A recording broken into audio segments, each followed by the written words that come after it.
Good afternoon, everyone. We have a quorum present, so I'd like to go ahead and call the meeting to order of this work session at 2 o'clock. Thank each and every one of you for being here, and also for all the preparation that went into this. Thank you so much, Dr. LeBlanc and staff. We appreciate it. We know that this takes a lot of time and effort, and want to again thank you for all your preparations. So today is September the 8th, 2022, and we call the meeting to order. Mr. Gates, do we have any public comment? Okay, so we'll go ahead and start in on item number 3, which is board business items and announcements. I know that all of the board members have had an opportunity to look at some of this information, this material in advance. Does anyone have any specific questions on the minutes for August the 9th or clarifications, or the 18th as well? Any questions? Okay, we'll go ahead and move on to item 3C, which is trustee remarks. Does anyone have any specific remarks they'd like to share this afternoon? Do you have something, Dr. Morrison? Good afternoon. I'd just like to say hello to everyone, and I always am excited about the start of another semester, and I just want to thank Dr. LeBlanc and all of the staff for the extraordinary effort that they've extended to the community and making this enrollment as good as it could be, and continually working to address the items that need addressing. So thanks, and I hope that everyone has a great semester. Yes, thank you, Dr. Morrison. We appreciate it. We know there's been some tremendous amount of work and effort, particularly around recruitment and retention and completion. So we appreciate all the efforts by everyone. Thank you, Dr. LeBlanc, as well. Thank you for that, Dr. Morrison. Okay, we'll go on into item 4, which is review of proposed consent agenda items for board meeting on September the 15th, 2022. We'll have item 4A, amendment to Microsoft Enterprise Services work order for designated support engineering in the amount of $228,840. Mr. Pacheco, do you mind introducing yourself and your title as well, please, Sure. for those that are watching?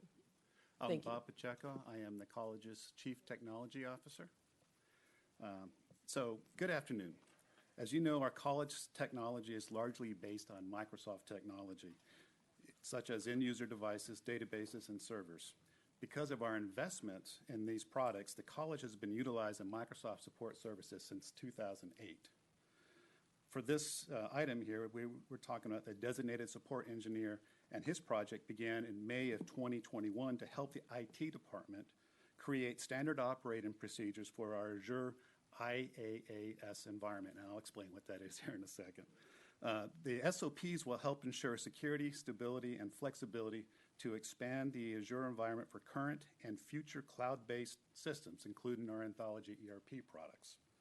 The Azure environment is a cloud computing platform that TCC utilizes for computation for computing, storage, and networking. IaaS stands for Infrastructure as a Service, in case you wanted to know that. This past May, the board authorized the college to enter into an agreement where we combined all our different support services contract into a single unified enterprise support model. At that time, it was anticipated that our designated service engineer, which we're talking about here, would no longer be needed after August. However, due to personal vacancies in the IT and our ERP migration, we recommend extending the current work order for the engineer to May of 2023 by adopting this work order amendment. In May of next year, we will execute a new single contract covering all required support for Microsoft products under the Unified Enterprise Support Agreement. No, it's kind of a lot of technical gobbledygook there. Any questions? Any questions, clarifications? Madam President, Yes. I actually don't have a question, but I have a comment, and this may or may not be the place for it.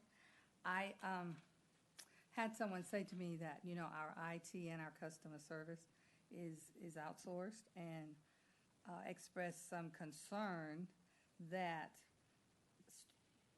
a person they were trying to help maneuver the 23 steps to get enrolled experienced that were extremely challenging. And so I just want to not miss the opportunity today to say to you, Mr. Pacheco, and all of the interested parties to take a careful look at that and see if we're getting the very best that we can possibly have, that works the very best that it possibly can for for the people that we serve. Yes, ma'am. That is a concern. I always say to people, money is not the issue. Because there's money, it's the appropriate and timely expense of money that is the challenge. So that's where I invite us to use our greatest strength, which is our imagination, backed up by our knowledge, to give the best possible service. And that's why we're so excited about what we're doing with ERP and the emphasis with the students. That's number one priority. Thank you. And I would say invite some of the young students to participate in the process. As a grandparent, we all know that if we have an issue with technology, we either go to our grandkids or their friends. Yes, ma'am. And so I just think it's a good thing to include our students and future students in some way in this whole process as we're moving forward with all the things you're doing. And that is actually an initiative that we were actually talking about this last week. We will be bringing students into the ERP to help us make sure that it's designed and works the way they think it should work. Thank you. Thank you for that comment, Dr. Morrison, and that really aligns with our goals and also with what we've talked about more than once about education to occupation, where there's some opportunities for our students, so that by that exposure, there may be some opportunities for them to see where they could go with their IT experience. So, okay, any other questions or clarifications? Okay, we'll go on to the next item, which is 4B. The purchase order to General Datatech LP for wireless access points and network switches for onboarding building that's Southeast Campus 01 and academic building Southeast Campus 07 on the Southeast Campus in the amount of $662,267.72. Yes, so I have Bob as very close backup for this on any technology questions that emerge, but I wanted to introduce this and, Yourself. Susan Yes, Alaniz, Chief Operating Officer. Thank you, Susan. And the comments that I'm about to share apply to both this one as well as the next one. You may recall when we met last month, we talked about instead of using our spending authority under some of our cooperative agreements when they're aggregate projects, we're going to bring those back as explicit funding items for you, and this applies to that, to buy the wireless access points for these. In addition, you'll notice a change that these particular initiatives are led by real estate and facilities rather than IT. IT has participated to inform the equipment that is being purchased, but it'll be integrated fully into the construction projects that we have so that we can make sure that it's aligned with that effort. One thing I'll mention as well is that as a result of all of the work that the board did, gosh, it's probably been 2 years ago, where we talked about the commitment to technology and smart buildings and the smart building master plan and so on. There has been a twofold effort. One is to increase the density at which the wireless access points are installed to improve coverage. And that's also consistent with the HERF funding that we've used to expand coverage across the college. But separately this summer, more advanced devices also became available that will further some of the objectives that we talked about, whether it's wayfinding, air quality conditions, sound with some of the safety things that we've talked about and so on. So these actually have some enhanced capabilities that'll be part of that as well. So we are using a bit of contingency on each of these projects to do this, but it's not new money to the project, but we wanted to bring to your attention that we're making those advances. The one thing I will add is that, we've been working with intelligent buildings on our smart building initiatives, and having the devices that are capable of it do not necessarily provide yet the infrastructure to be able to use and consume the data in a way that that affects our operations. And so that is underway as well to make sure that we are preparing for that as the installation of this equipment occurs. Be happy to answer any questions. Any questions or clarifications for Ms. Alaniz? So I do have a quick question. So this information that we would gather via these wireless access points would be used for predictive analytics perhaps down the line, is that correct? Yes, in fact, you may recall that with the work with intelligent buildings, we Right. identified some use cases that were important. One Right. of the most important ones was having a single pane of glass to manage, for facilities to manage what's going on in our buildings. And so collecting that data is important, air quality. It'll contribute to the wayfinding project that we have Right. going on as well, so people can use the data and the resources to be able to navigate campuses and so Okay. on. So it's very consistent with the use cases that were identified as priorities for the board. Okay, great. Thank you. Any other questions? Okay, we'll move on to item 4C. The purchase order to General Datatech, would you like I'll go ahead and read through this anyway. For wireless access points and network switches for administration building Northwest 01 and classroom building Northwest 05 at the Northwest Campus in the amount of $689,686.66. So I have no further comment. It's the same thing for That's fine. the other campus project. That's fine. Any questions, clarifications? Okay. 4D, thank you, Ms. Helenese. 4D is Texas Association of School Boards, TASB, Update 43 to local policies related to records management, transportation, employee rights and standards, and instructional arrangements and resources. Ms. Bracken. Good afternoon. I'm Carol Bracken, the General Counsel for the college.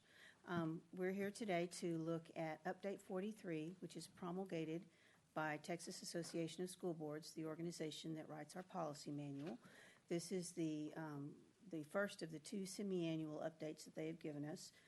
There are notes in your materials that explain briefly the changes that have been made. None of them are of great importance at this point. But they do serve to keep our policy manual compliant with federal and state laws, regulations, and case law. If you have any questions, I'll be happy to explain. Any questions or clarifications? Well, I noticed just as I'm sure you've noticed it's CJ regulation on page 2, transport management. Our records indicate that you have a regulation at this code that you may need to review and revise. So you're doing that, Yes. of course. Mm-hmm. I see that legal things are not redlined, which is fine with me, but I'm just interested, do you know, there's a House Bill 692 amends the authority of the college district to withhold retainage under public works contract. What does that mean? Do you know? Do you recall? The change has to do with the manual process by which retainage is withheld and then paid out to subcontractors. It's actually a pretty minor change in the way that's done. Okay. Thank you. Thank you, Mr. Greenhill. Ms. Bracken, I know in the past you would clarify there are different levels of as far as our policies are concerned. And some of these we have no specific jurisdiction over. If you could talk a little bit Sure. about that so that just for clarity purposes. Thank you. Our policy consists of three portions. The first portion is the legal policy, which is written by Texas Association of School Boards for us. It's a restatement of the law in all of the various areas. It's not something that we are allowed to change. It's a static that's written by TASB. The local policy is indicative of, or is based upon the legal policy that's related to that. It, however, is intended to be more or less specific to the institution in question. Therefore, we have a limited ability to make changes in those areas. What we do when we have a local policy, we submit it to TASB, and they approve or disapprove. They sometimes send them back and ask us to make changes. But again, those are policies which this board votes on and approves. And then we have input from TASB to make sure that we are compliant with all other aspects of the law. The third category is regulations. Those are not policy per se. Those are intended to be procedures and processes that the institution puts together in order to allow us to initiate and manage our policy appropriately. Those are not things that the board votes upon. Those are things that are promulgated by staff and approved by the chancellor. We do, however, submit them to the board for informational purposes. Thank you for that explanation. Anyone have any further questions or clarifications on the policies? Okay. 4E is the update policies EBA local and FLDB local. Ms. Bracken. This is I refer to it more or less as housekeeping and some cleanup on some of our existing policies to fix things like some changes in title and so forth. We make a point in our policy manual of not naming names of people, but rather titles, so that we don't have to go through and change policies every time somebody gets a new job. There's also been some changes that relate to the way that our academic affairs people manage the EBA policy. Okay. I'd be happy to answer any questions. Any questions or clarifications for Ms. Bracken on 4E, which is the EBA local and FLDB local? If anyone has any questions, they can certainly email you directly, Ms. Bracken. Okay. All right, thank you. 4F, annual review and approval of investment policy and strategy and investment brokers list for 2022-2023, CAK local, and increase of limits to funds under management by PFM Asset Management, LLC. Ms. Alanis. Yes, so the board is required on an annual basis to approve both the investment policy and the list of brokers, and so this is taking care of that. We are not recommending any changes from all of the work that was done last year to both the board's policy as well as the mineral investment policy, so they are the same. The one thing I'll note is that the format had not been updated and included in CAK local. Rather, we had our separate documents, which are attached right now. We're in the process of getting those formatted for TASB, where they'll be recorded with all of our other policies. And so hopefully we'll have that back in time for next week for you just to see the formatting that'll be reflective of the language that you have before you. The other thing I'll mention is that last year we engaged PFM Asset Management to help us with investing our more active management of our resources, and we put some limits when we identified the different pools of cash and their purpose. We had a liquidity pool, we had a core investment pool, and then plus we had the bond proceeds. Since that time, with the sale of our debt as well as further analysis of our liquidity needs, we think that there's room to actually increase the portion of our assets that are invested, and so we're asking to increase the portion that's under management by them. So you'll see the explanation of those changes here and the associated fees with that management. And Mallory and Nelson will be here next week at the board meeting for one of their quarterly updates to share with you how they're doing. One of the things that we ask them to do when they come on a quarterly basis is also to give you information about how they're performing compared to benchmarks that were established in the policy, and so they'll be prepared to do that next week as well. Be happy to answer any questions. Any questions, clarifications for Ms. Alanis on item 4C, I'm sorry, 4F? I don't really have questions, just want to make sure that there's a couple of names and things that really need to be changed, like under 14,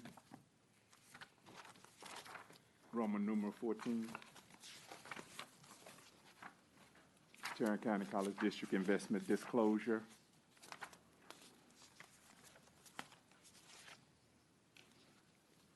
Oh, you're right. And the address there. Yep, you are correct. And then within the page 12 in the mineral investment policy, the president and the secretary's name need to be updated. You are correct. I apologize. And the address. We were taking care of that in the new format, and we didn't do it in the old version that we included here, but we will definitely have that corrected in the version that you see next week. Thank you, Thank Mr. you. Crosby. Thank you. Any further clarifications? Okay, thank you for that. Okay, we are on item 4G, yes, 4G. Appointment of Tarrant County College District Representatives, and this is for the TERS board members? I That think. is correct. Right? Okay. Yeah, and we'll actually expand that title on the Okay, agenda please. next week. I guess it's been a few years ago, we actually created a resolution to appoint staff to serve on the various TERS boards around the county. Subsequently to that, as we've created each TERS or agreed to participate in each TERS, we've made those appointments individually. We are updating that, and we are doing it by title rather than by name, so that it can change as people change. In addition, the chancellor will retain engagement in the Panther Island associated TERSs, and I will take the other City of Fort Worth and City of Arlington TERSs, and then I'm asking Ronnie Watkins, the Executive Director of Finance and Administration, to take responsibility for the smaller TERSs so that we can divide and conquer a little bit. We've also included language in here that allows us to, if the bylaws allow it, with each of those organizations, for us to substitute for each other as appropriate in the event that we've got scheduling conflicts. Any questions or clarifications for Ms. Alanis? I think in our conversation, Ms. Alanis, we talked about if we were going to do just some sort of comparison, I think, to see what the TERS look like in other, for other community colleges. I think we don't really have a set limit. I don't think we have a set number, but we wanted to maybe just look at that and see what's consistent. And what makes sense for us. I know that we need to obviously share linkage to the community, which I think is very important. It's helping us create tax base. But maybe we can just look at that and see from a policy perspective, processes that were consistent. Yes, we're gathering information about the level of engagement of other community colleges in Texas and districts like this, but they are certainly authorized by the board on an individual case-by-case basis. Right, okay, thank you. Okay, we'll move on to item 5, which is a review of proposed individual action items for board meetings, for the board meeting on September 15th. The first one is Tarrant County College participation in City of Haltom City Tax Increment Financing Reinvestment Zone number 2. Yes, this is a new district for Haltom City that we are recommending participation in as staff, and we have Kirk McDaniel with us remotely to do the brief presentation to you about the contents of that. Thank you. Good afternoon. Can everyone hear me all right? Yes, we can hear you, Mr. McDaniel. Thank you for joining us. Perfect. Thank you so much for your time. We really appreciate it.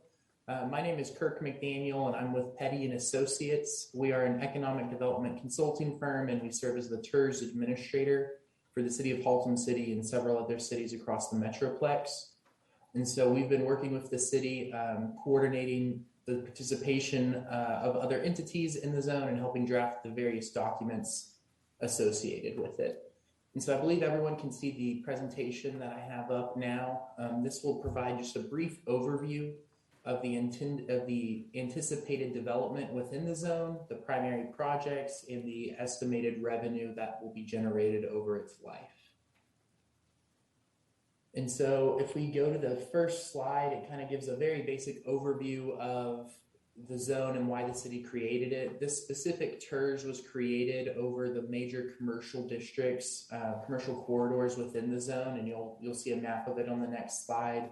It's about 725 acres, and it was created in late 2021. We did that in order to capture the base taxable value in year 2021.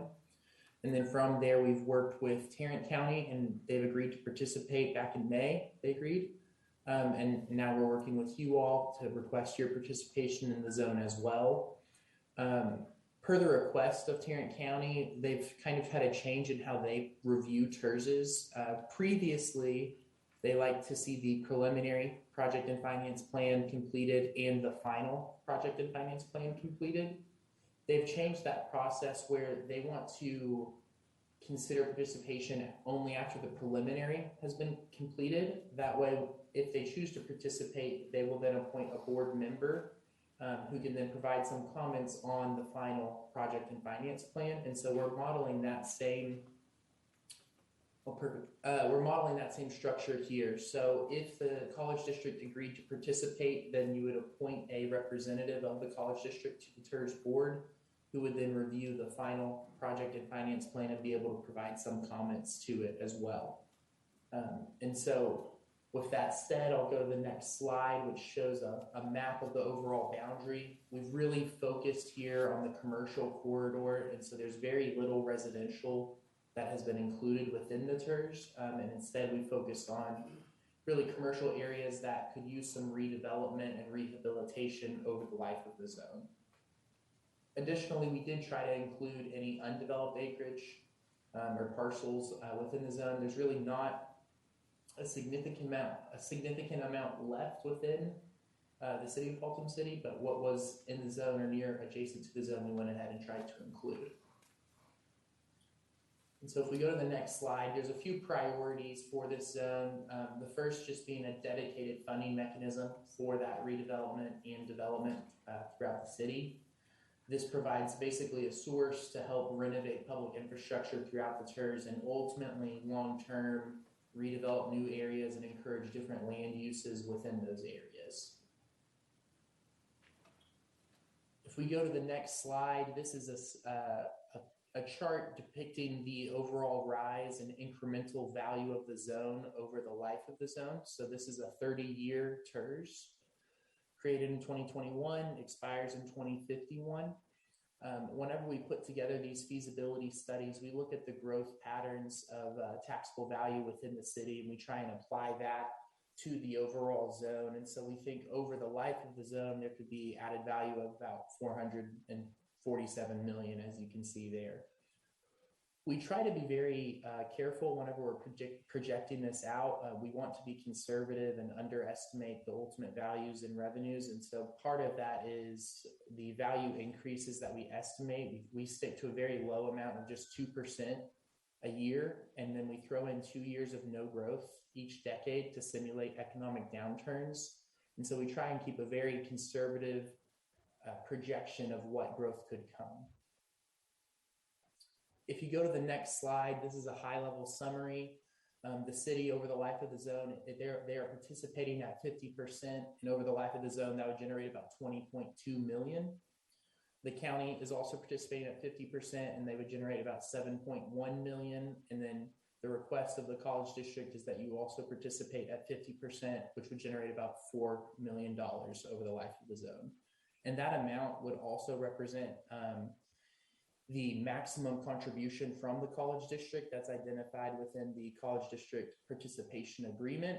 And so if we are correct and the values in the zones are much greater than that amount that we previously discussed, and you hit that $4 million earlier, that would terminate the college district's participation in the zone earlier than the 30 years that the zone will exist.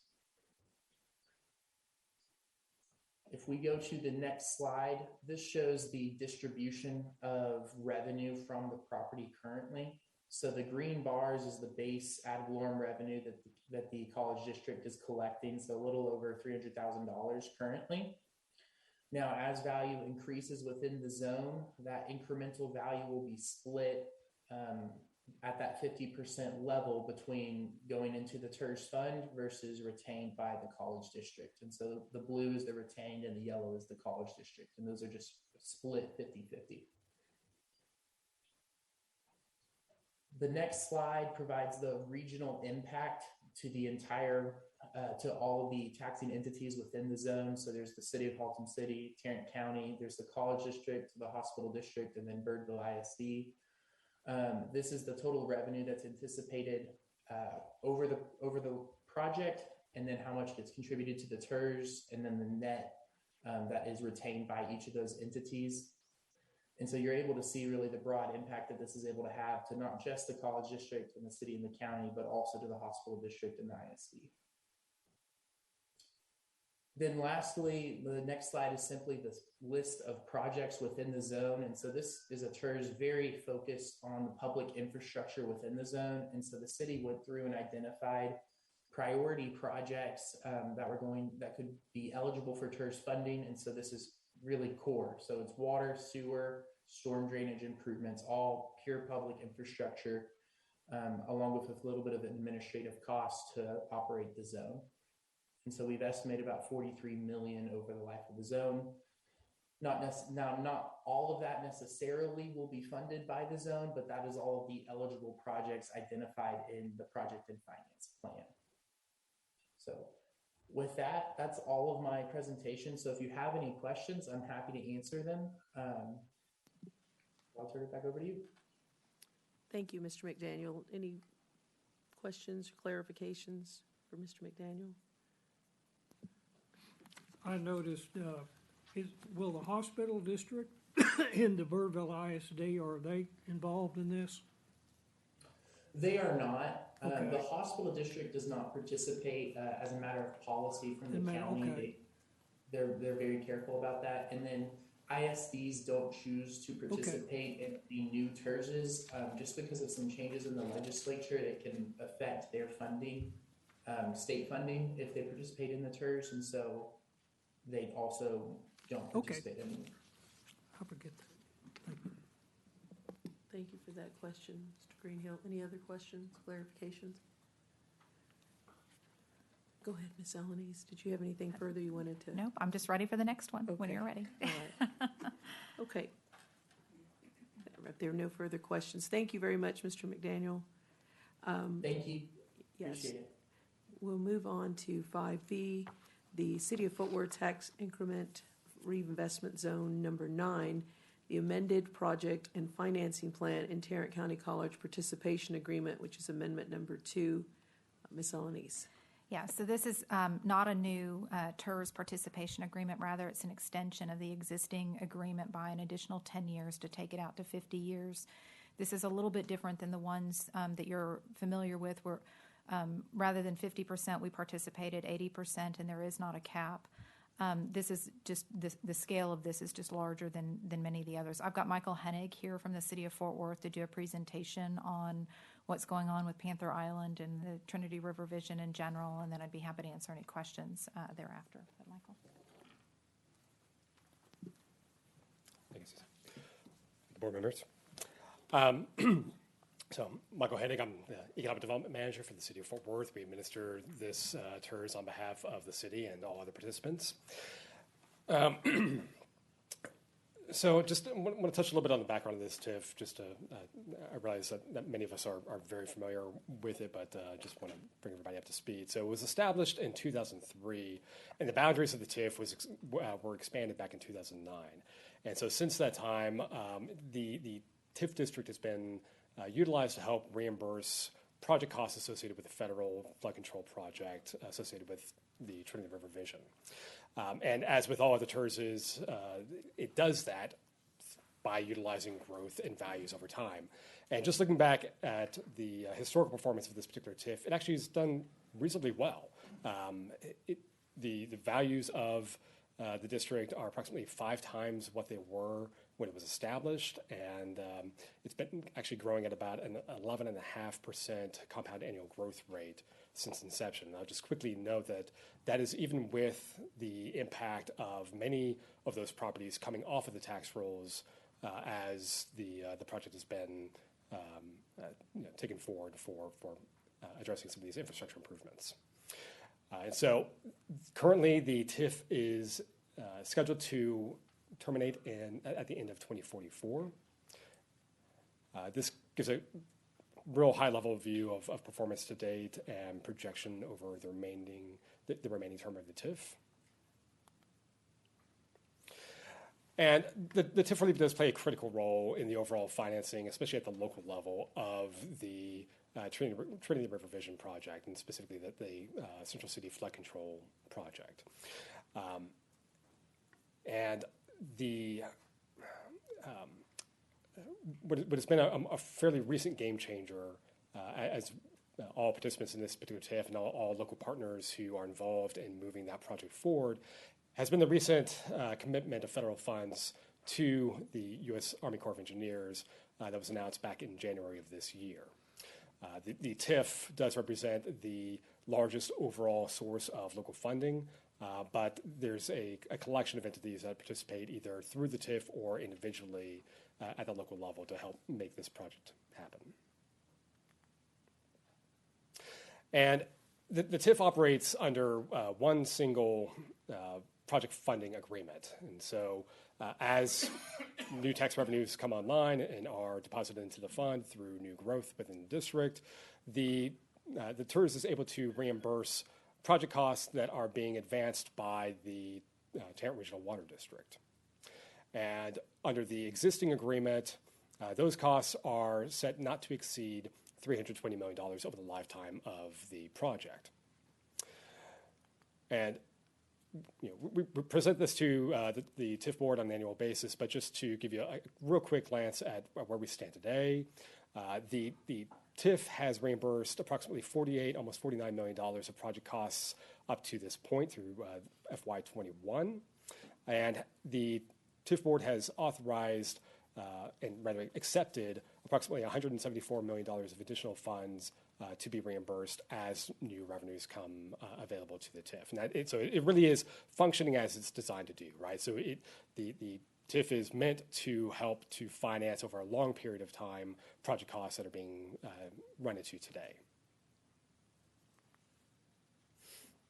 And so as efforts between all local partners and the federal partners, of course, in advancing the project have moved forward,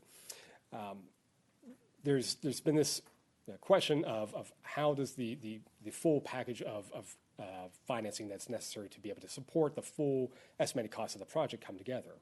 And so back in 2018, the solution that was identified by the Tarrant Regional Water District was to help address the remaining gap in funds through a $250 million bond issuance. That was taken before local election. It was approved. And so as it stands right now, the Water District is authorized to issue those bonds. However, to do so, there are a few steps that really need to be addressed by not only the TIF board, but also by participants in the TIF to be able to authorize the use of TIF funds to fund those $250 million in bonds and the debt service associated with them.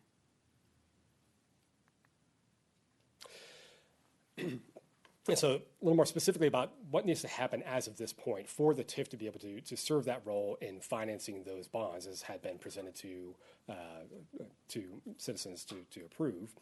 The first step involves amending the TIF project and financing plan to allow for debt service to be considered an eligible expense of the TIF.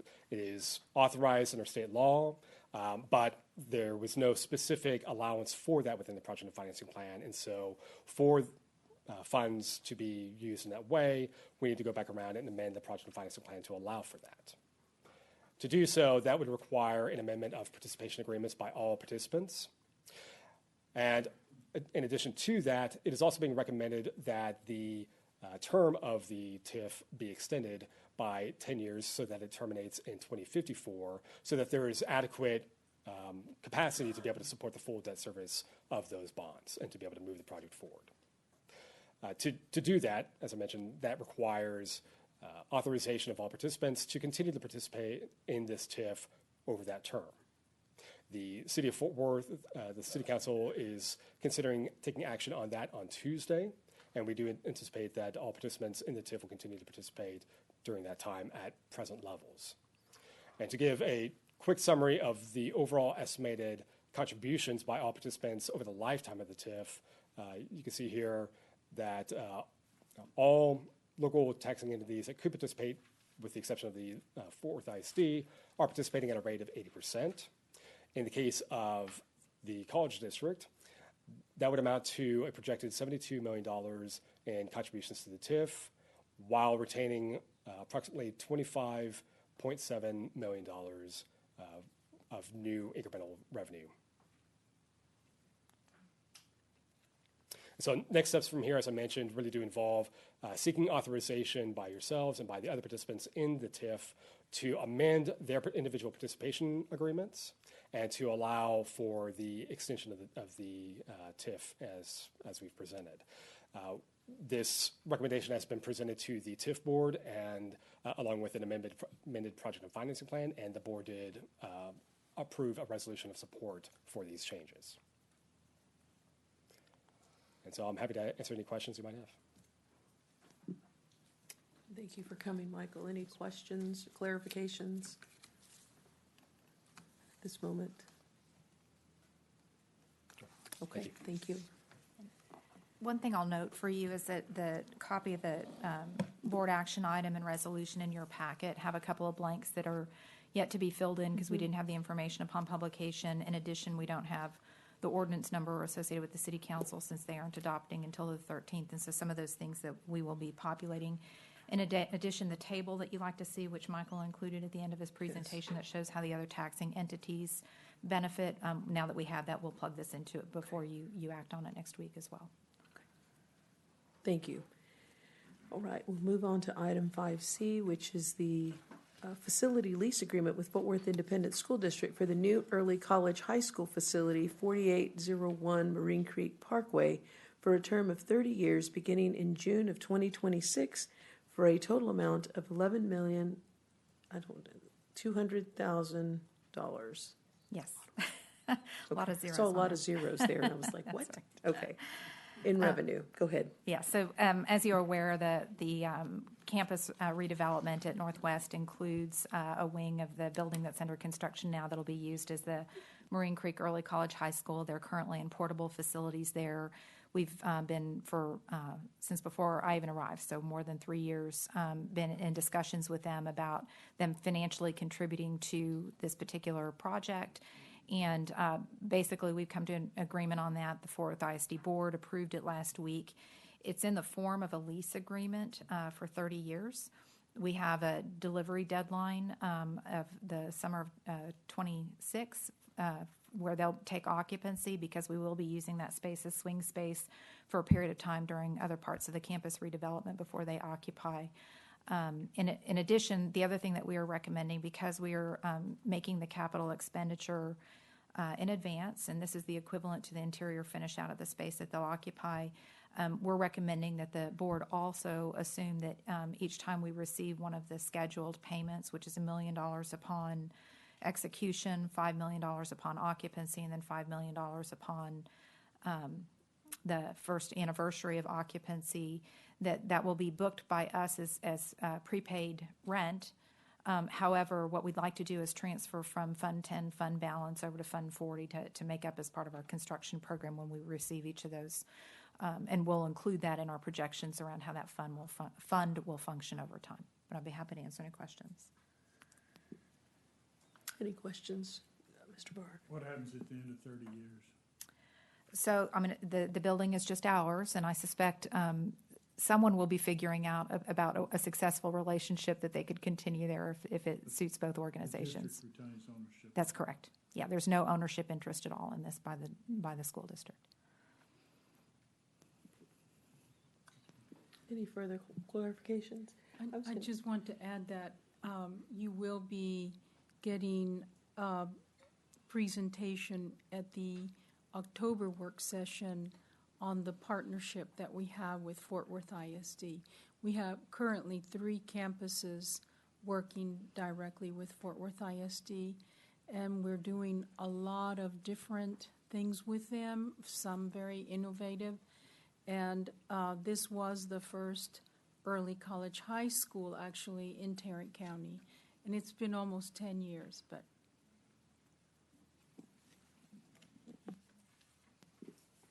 Thank you for that, Dr. LeBlanc. I notice here that approximately we have 400 students and we're going to build a capacity for 600. I think projections, we know that that's sufficient. Could you talk a little bit about that? right. That should be sufficient based on the certainly current TEA and coordinating board guidelines. They try to limit it to 500, although they will, we can put more in there, but there is research that shows that the smaller size is better. The thing is that all of them so far, 100%, have graduated with a high school diploma, and approximately 88% have graduated with an associate degree before they get their high school diploma. So it's a huge sea change for this population, and typically it impacts not only them, but their family members and so on. So it's an excellent program. Thank you. Anyone else have any questions? Okay.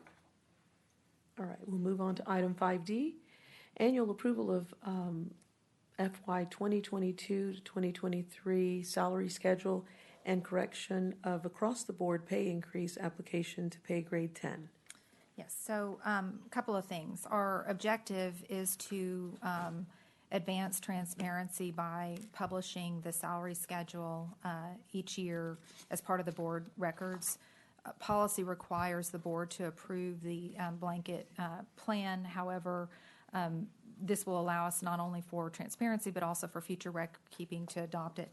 You do not have that attachment yet here. It's coming, and we were finishing polishing that up, and it'll accompany your board packet when you receive it. The other thing I want to mention, I'm going to follow my sword a little bit here. I had a sort of a poorly thought out action around our across the board. So you may recall that we applied a 5% to most of the workforce with the exception of the cabinet as well as Paygrade 10. In retrospect, some of the current challenges with our compensation and classification structure, if we applied only a 4% to that pay grade 10, it creates some inequities of people who are in similar jobs that are still in other pay grades. And so our recommendation at this point is to apply 4% to the cabinet member, which is the highest rank in the organization, and apply the 5% to the rest of the organization. And so this corrects that. It's about 20 people who were affected, and we have notified them that we are making that recommendation to the board. Okay. Any questions, clarifications?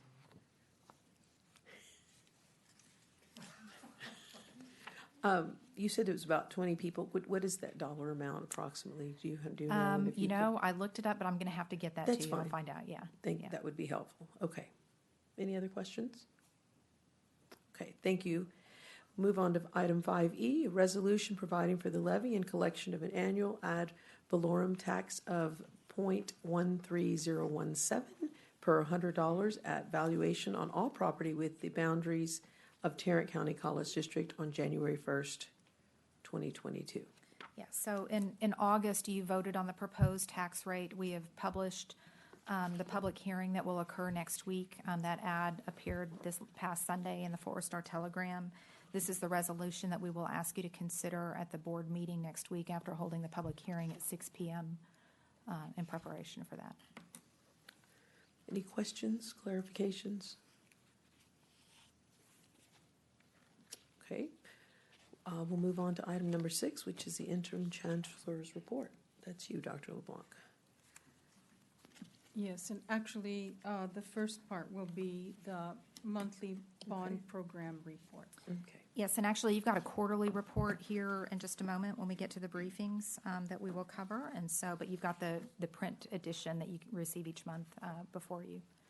But John will be here in just a minute for us to cover the quarterly briefing.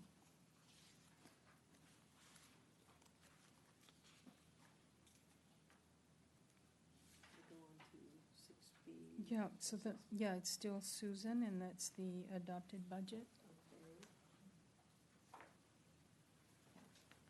So continuing with the theme of transparency, you have at your places the budget book, and we've made a couple of changes this year that we intend to start incorporating into our process to memorialize some of the discussion and decisions that are made by the board.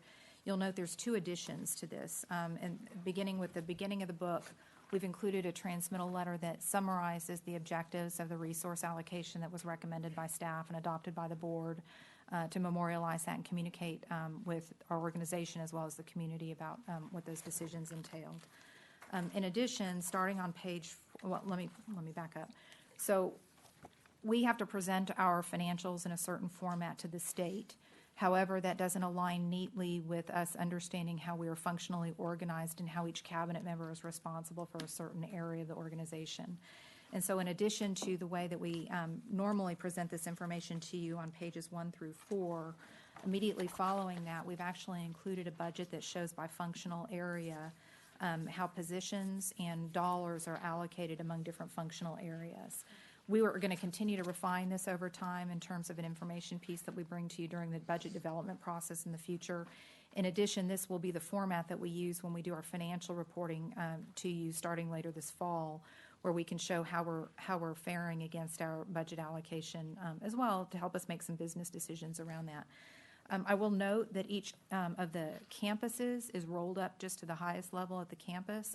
Part of that is because we're going to spend this upcoming year aligning the way they're structured and the way they're organized in a way that can be more comparable information, more informative, and so we will be gradually unrolling that, just like you see in some of the areas like Dr. LeBlanc's provost area, the operations area, and so on. But hopefully this will be more informative to you, and it'll allow us to understand more clearly what's happening in our organization and where the pressure points are and where we need to focus some attention.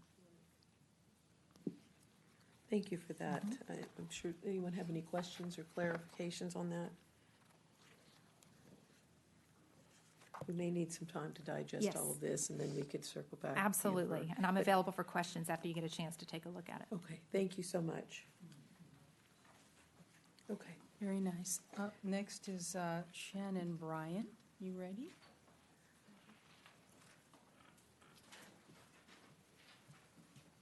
So 6C, Yes. okay, good. Corporate Solutions and Economic Development Marketing Report. Yes. Do you good- mind introducing yourself, please? No, And not thank at you. all. Yes, I'm Shannon Bryant. I'm the Executive Vice President for Corporate Solutions and Economic Development here at TCC. And here today just to do a brief presentation in partnership with Jeff Loy, who is the Strategic Marketing Manager for Corporate Solutions. And last November, you were kind enough to vote on the Pitch Black advertising campaign that was going to begin the launch of the TCC Means Business campaign that we were going to be doing in relation to all of the work as it relates to corporate solutions and the impact that we're having with the business world. And so wanted to share with you today a brief presentation. Jeff is going to do the majority of the speaking here, and then we'll answer any questions you might have at the end. So Jeff? Thank you. Board members, there's a presentation in your, if you want to take some notes in your book here. Welcome, Jeff. Good afternoon. As Shannon said, my name is Jeff Loy. I am the marketing manager with Corporate Solutions and Economic Development. And we just wanted to take a few minutes today to share some success we've had with our marketing as well as our work with Pitch Black. If you could advance the slide, please. Oh, sorry. So a few of the terms we'll be going over today include impressions, which is when a user sees content on social media. Engagement, which is when someone interacts with that content, which is usually through likes or shares. Engagement rate, which is calculated using the number of engagements as well as the impressions. Clicks, the number of times someone clicks on a link. And the click rate or click-through rate, which is calculated using the number of clicks and impressions. We'll also be discussing Pitch Black, which is a Fort Worth-based marketing firm. They were originally retained by Tarrant County College in 2019 to create the TCC Means Business campaign. Most recently, they've worked with Corporate Solutions on tasks such as graphic design, promoted paid social media posts, the distribution of press releases, and just a general marketing consultation, which has been a huge help to us. This is our LinkedIn page. It's our primary social media platform that we're on, and we'd love for you to follow us. You can simply just search Corporate Solutions and Economic Development and click on the follow button, and our posts will show up in your LinkedIn feed. So on LinkedIn, since September 2021, our followers have increased 284%. It's been a constant growth, and we're still increasing that.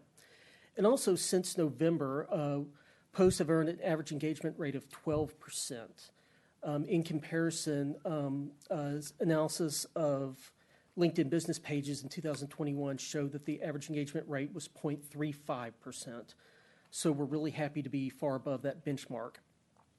Also, with Pitch Black managing the paid promotional post, they've earned almost 288,000 impressions promoting such things such as the Coffee Talk Professional Development Series, the Everyday Entrepreneur Venture Fund, as well as just growing general awareness of our department and the services that we offer. Twitter is our secondary social media platform, and again, since November, the organic posts have earned an average rate of about 6%. Again, looking over Twitter engagement over multiple industry business pages, their engagement rate is about 0.05%. So again, we're very happy to be far above that benchmark. And again, with Pitch Black managing the paid social media posts, we've earned over 304,000 impressions, again, promoting the Coffee Talk as well as just the general awareness of the department. Pitch Black also, under our supervision, produces the ads for print and digital publications that we have. These basically, again, promoting the Everyday Entrepreneur Venture Fund and the Coffee Talk series. And the ad placements have included such publications such as the Fort Worth Business Press, Fort Worth Inc., and the North Texas Commission's NTX magazine. The ad on the left is actually the one going in the NTX magazine, and if it hasn't published already, it should be available, I believe, in the next few weeks. Additional efforts Pitch Black has assisted us with include event signage for the Coffee Talk series, the design of it, design of promotional items, including the postcards. I believe you have an example of that in your packet.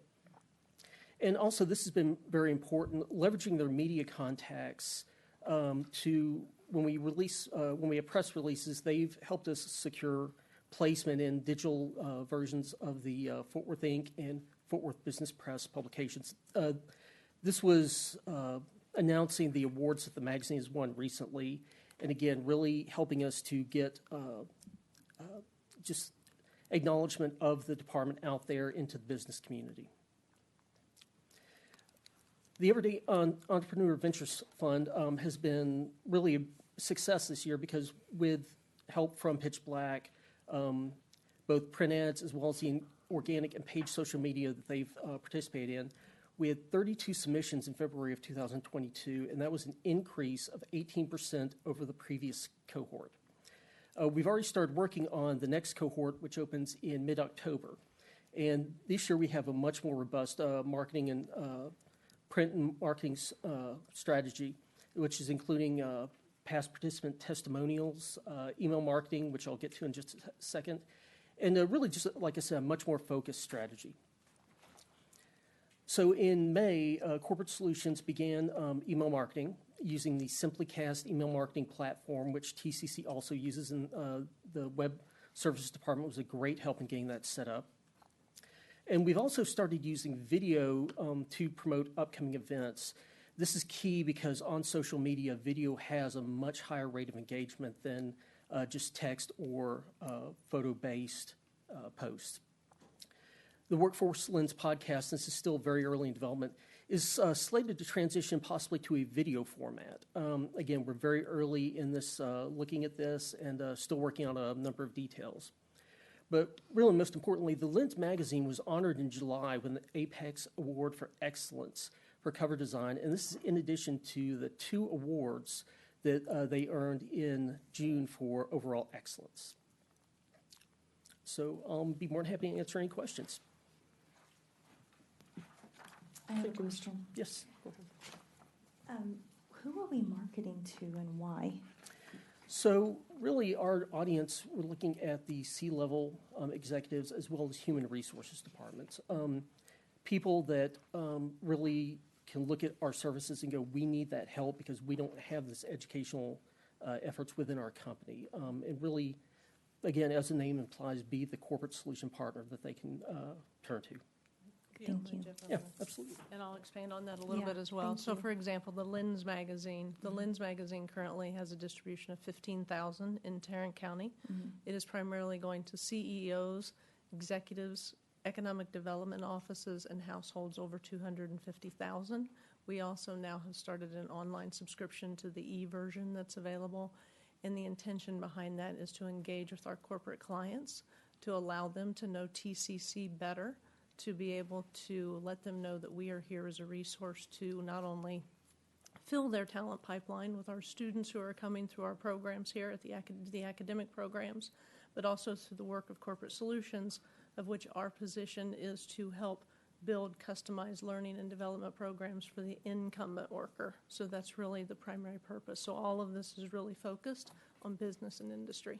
So how do we measure that?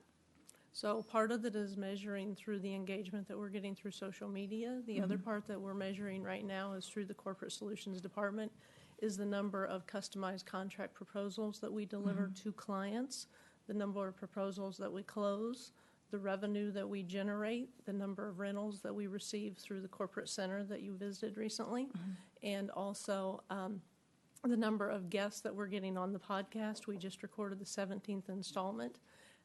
We are also looking at the number of subscribers that we're having to the Lens magazine, so really measuring it through that. The other measurement besides revenue, the other key measurement is the number of individuals served. So far to date, in the past year and a half, we've served about 320 individuals, equating to about 115 companies in the Tarrant County region. So we're looking at all of that. Thanks. Thank you for those questions, Ms. Wood. Anyone else? At the risk of exposing my age, what does average engagement rate mean? So again, that is basically the number of impressions as well as the number of engagements. How many people is the social media post reaching, and how many people are actually interacting with that, sharing it or liking it on social media? Are you clicking on it, or are you sending it on to someone else? Basically, it's showing action with the social media post rather than someone seeing it and just scrolling down. Thank you. Yes. I'm just curious, the variation from month to month in LinkedIn, for example, or Twitter. Why does it vary so much? Well, it depends on, with the paid social media post, you set parameters on who you want it to reach and what title they may have, what industry they might be in.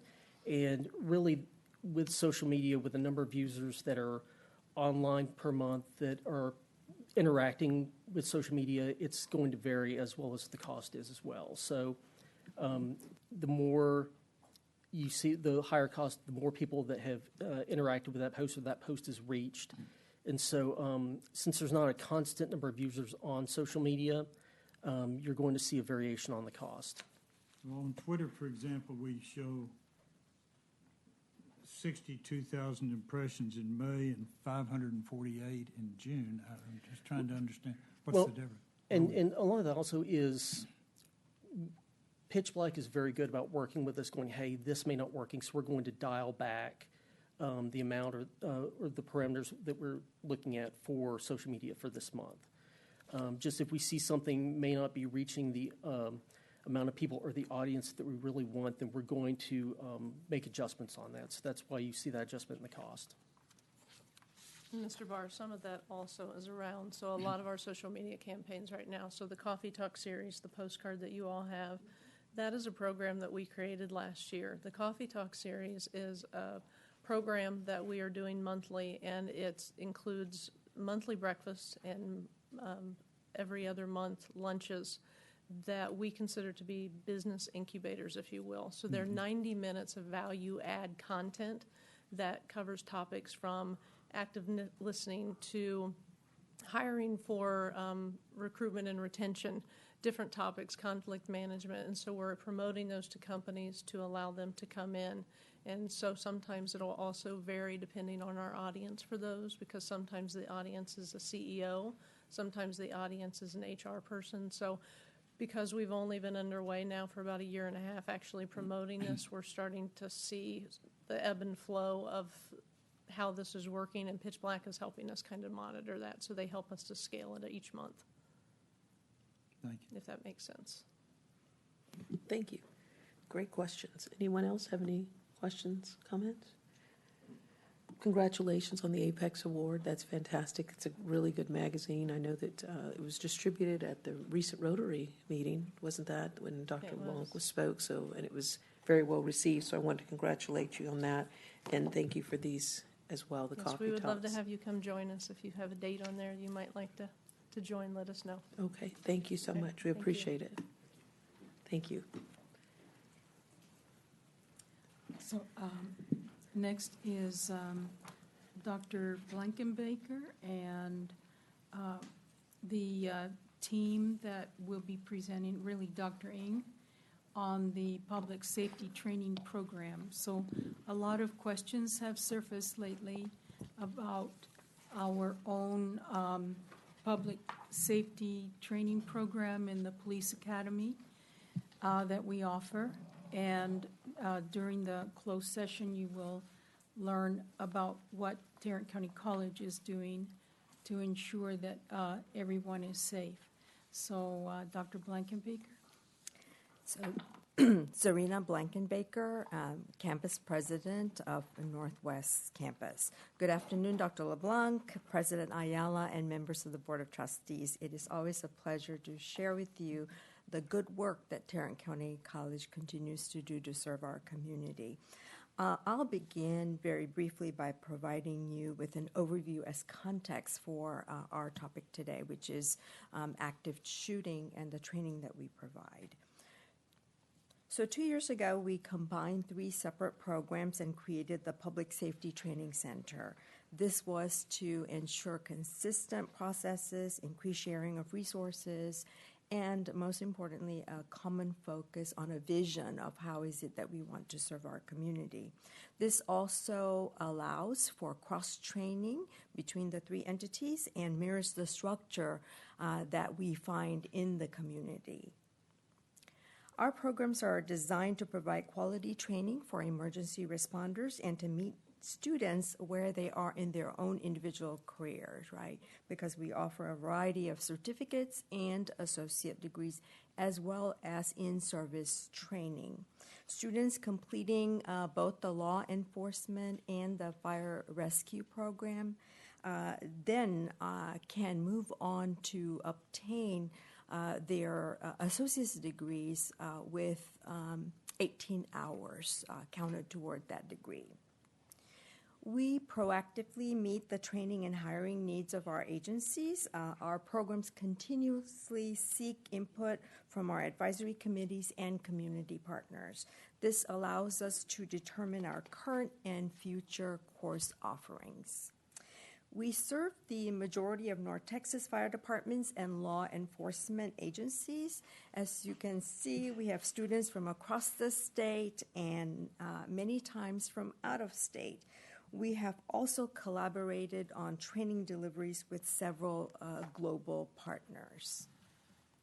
So embedded in our law enforcement program is the active shooter training, both in the basic peace officer academy and the in-service training that we continue to offer. Dr. Ng, as Dr. LeBlanc mentioned, who is the law enforcement lead coordinator, is here this afternoon to share with you details of how we deliver this particular training and to whom.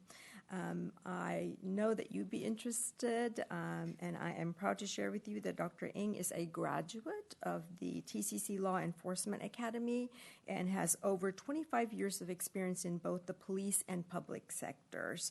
We are indeed fortunate to have Dr. Ng with us today.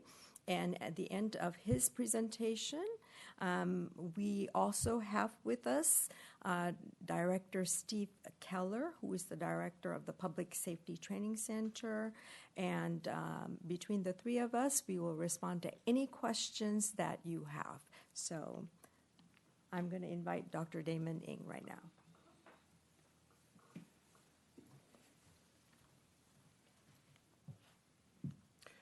Thank you, Dr. Blankenbaker, for the warm introduction and welcome. In addition, I would like to take time to thank you, Dr. LeBlanc, for the opportunity to speak today.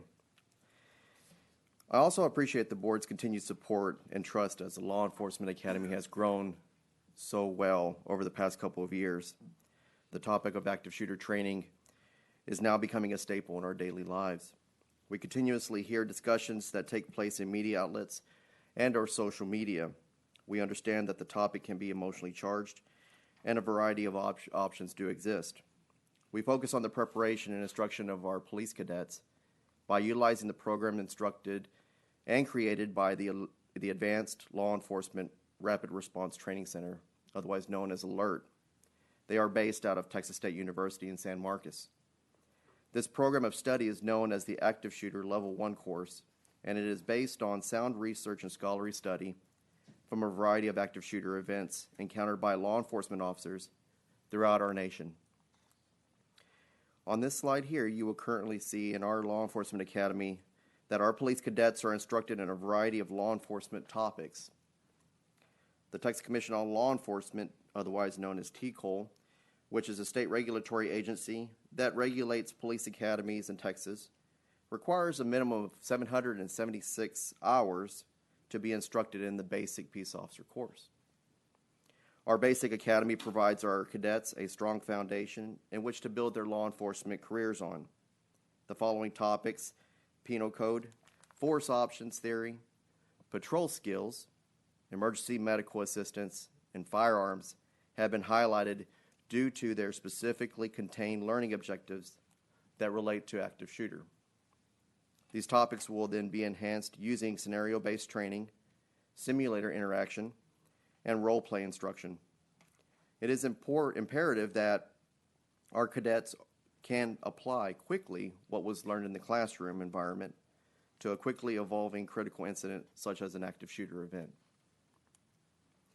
The following theories and skills are instructed to the cadets over their academy experience with us. Force options training, which resides in portions of Chapter 9 of the Texas Penal Code. Discuss the options of force that an officer can deploy when certain circumstances present themselves. Cover and concealment training discusses the application of seeking cover behind an object that will stop ballistic rounds as compared to objects that are not capable of stopping those same projectiles. We have a simulator in our facility, and the cadets are exposed to a variety of different active shooter incidents. Firearms instruction, which is a staple in all law enforcement academy programs, are instructed for a total of 48 hours, culminating with the building search course that consists of 1 day of instruction in a classroom and 1 day of practical application. Lastly, the ALERT, Advanced Law Enforcement Response Training, is a 2-day standardized nationwide program which consists of 1 day of classroom instruction and 1 day with simunitions. Those of you who are not familiar, simunition rounds are designed to be fired through police firearms and require the installation of a drop-in kit. It does not permanently alter the weapon. It can be easily be removed at any time. This is to ensure that our training is safe and realistic as possible while stressing the importance of firearm manipulation. Our focus is on community safety. We currently provide in-service continuing education courses on disaster and critical response. We continue to partner with our organizations and police departments to deliver this life-saving training. In addition, we have and will continue to provide local school districts or other community partners training in civilian response to active shooter events, otherwise known as CRAEs, and will continue hosting ALERT courses and assist departments in the deployment of ALERT in their respective jurisdictions. We have identified a possible training need within our community and have partnered with our fire rescue program to develop and deliver a unified command school, otherwise known as a UC school, in the upcoming future. The Federal Emergency Management Agency, otherwise known as FEMA, has defined unified command as an incident involving multiple jurisdictions and a multi-agency involvement. By instructing police and fire departments in the Unified Command course of study, Unified Command will allow agencies with different legal, geographic, and functional authorities and responsibilities to work together effectively without affecting agency authority, responsibility, or accountability. This training will focus on bringing together community first responders, such as police, fire, medical assistance, and infrastructure together during an incident or a disaster. This program will address communication and disaster response that is consistent with the FEMA Incident Command System, otherwise known as ICS. This photograph was taken from an active shooter training that occurred in Bedford, Texas, with the cooperation of the Hearst-Euless Bedford Independent School District, Grapevine Police and Fire Departments, Capel Police and Fire Departments, and Bedford Fire and Police Departments, including other surrounding jurisdictions. In an active shooter or critical incident, it is expected that a variety of law enforcement agencies, including a variety of fire departments, would arrive to assist. Through unified command practice, communication would become imperative between fire and police departments. Emphasis will be in developing and implementing an incident action plan, otherwise known as an IAP, and how to effectively manage limited resources in a command and management guided approach.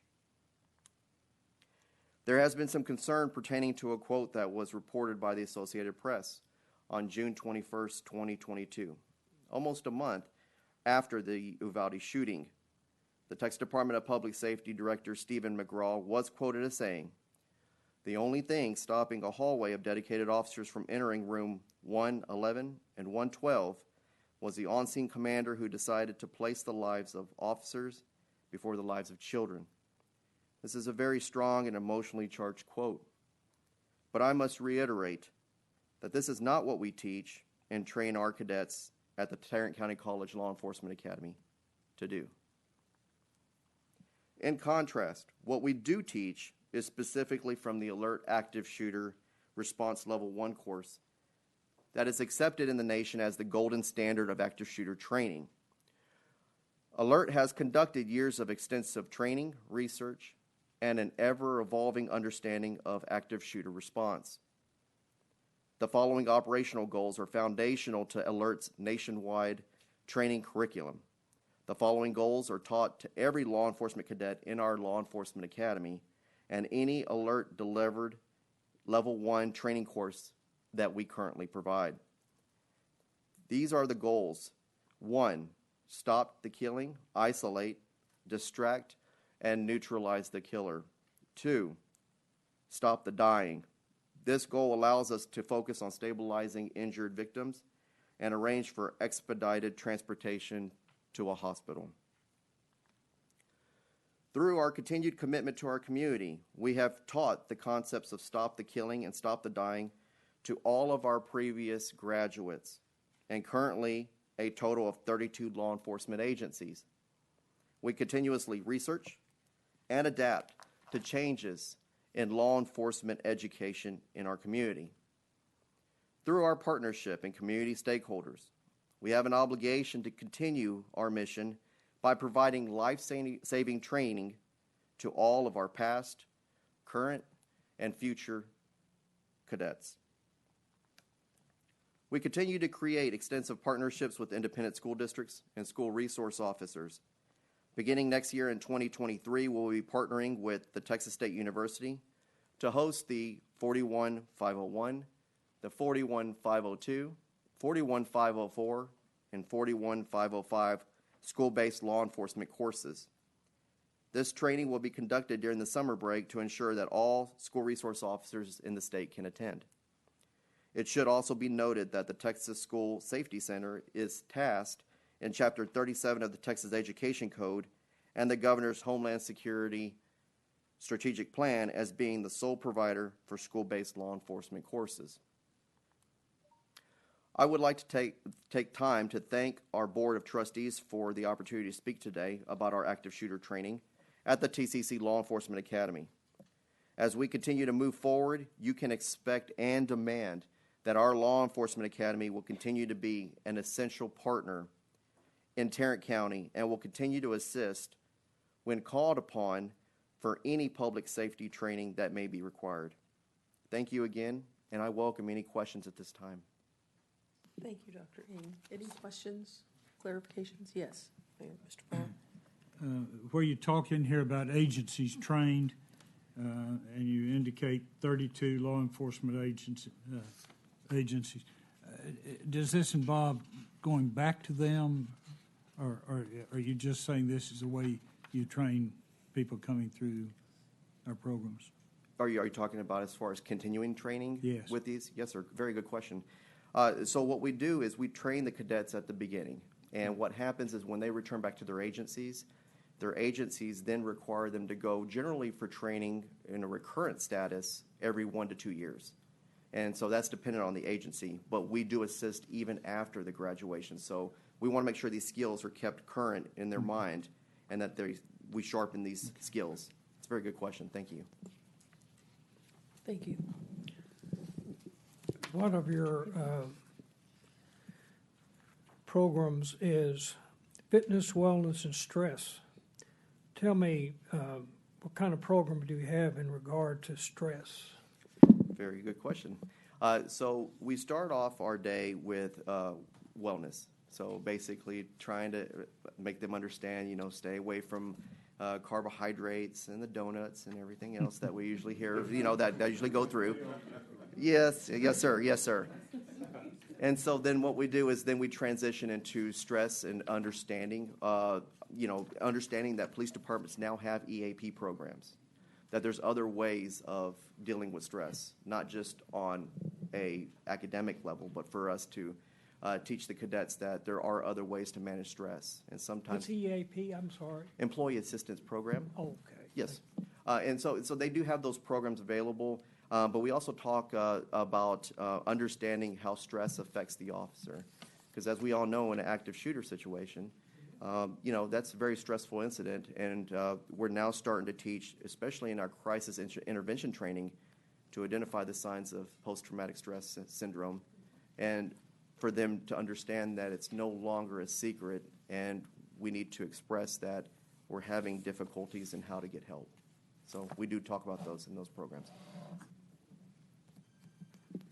Well, since you're here, ask the question about, as best you can answer it, the mental assessment prior to people. Is it standard across the board, or does every employing entity get to decide what that mental assessment is before they get an officer or send them into training? Excellent question. So the Texas Commission on Law Enforcement, which is a T-code like we discussed, does have a requirement for every officer before employment to obtain a psychological exam, and that's done through a licensed psychologist. Now, every department implements those in their own way, but they do have to have a form signed prior to the officer's appointment. So before they even enter our academy experience, they have to have had all of those tests and assessments done prior to entering the academy. And I figured that, but what is that? Everybody, if there's not a standard across the board, then I can say, he got a little twitch, but it's okay. I understand. And yes, sir. sign off on that form. Yes, sir. So is there a way for you to be confident, not that they just had a form, but that they meet a standard? Absolutely. That's established across the board, and then who selects the people that get to sign off on that mental evaluation? Very good question. Yes. Psychologists. Yes. Absolutely. The most common assessment tool that they use is the MMPI, which is the Minnesota Multiphasic, and I'm sure you're familiar. And so the standards are set by the Occupations Code in Texas. T-code goes specifically by the Occupations Code. And so the implementation as far as a psychologist, as long as the psychologist meets those requirements and has their license and is in good standing, and they do have a functional understanding of how to administer an MMPI, then they do meet their qualifications in order for assessment. Yes, sir. And if needed, I can always provide the occupations code, so if you take a look at it, if you are wanting to know more. I just think it's interesting that you have some officers that are, we would call in the community, because I'm not law enforcement, loose cannons. Okay. Yes, sir. And they're on the force, which they should have been able to, and they don't manage themselves almost at all. Anything gets them off, but then you have those other individuals that are that will talk to you, let you talk crazy to them, and then with a very nice voice tell you, okay, now I'm going to arrest you and take you to jail. Right. But and so that has something to do with your psychological ability to and what you think about yourself, and I don't know. So I was just wondering if there's a standard that's met, or every entity says this is the standard for us and this is the standard for us. We have a higher standard. You I score this, you can't.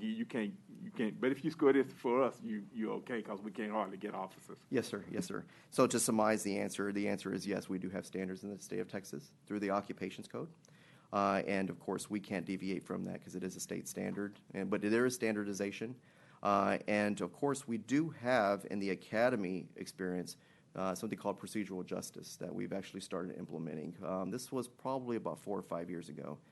And this is where we talk about, the sanctity of human life and understanding when it comes to de-escalation. You're not always having to use force. You can use other options. There's always other options, But I appreciate the question. But yes, absolutely, there are standards. Thank you. Yes, sir. Thank you for those questions. Any others, clarifications? I just wanted to say that Ms. Wood may want to share her experience with the simulator. She has amazing aim, I want to point out. It's really scary. Well, if I may interject really quickly, I know you're in a time schedule. Trustee Wood came to the academy, and I would extend the same invitation to all. She did excellent on the simulator, and my coordinator's mouths were on the floor. They were totally flabbergasted, but she did well. Yes, ma'am. Thank you for that. Thank you so much for the opportunity for us to share information, and we look forward to returning again. Thank you. Thank you so much. Thank you. I don't know how many of us are going to go after Trustee Wood went because she set a very high standard. Yes, she did.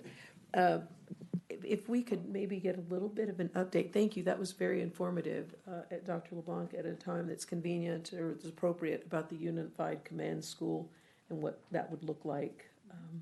We can do that. Thank you so much. Okay, go ahead. Is it still in yours? Yes, so I think the next part is the bond presentation.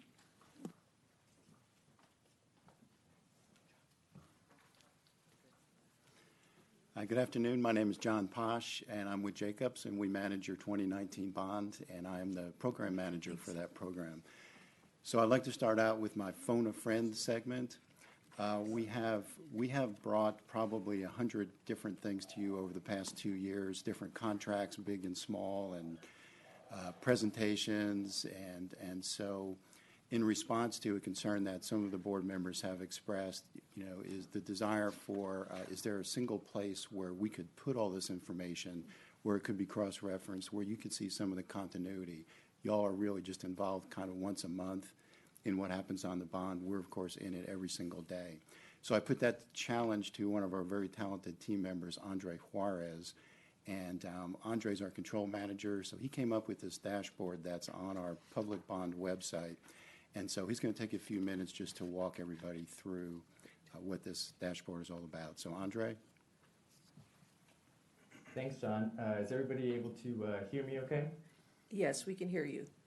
Thank you. Okay, awesome. So thanks, John. So my name is Andre Juarez. I'm the bond project controls manager for the bond team.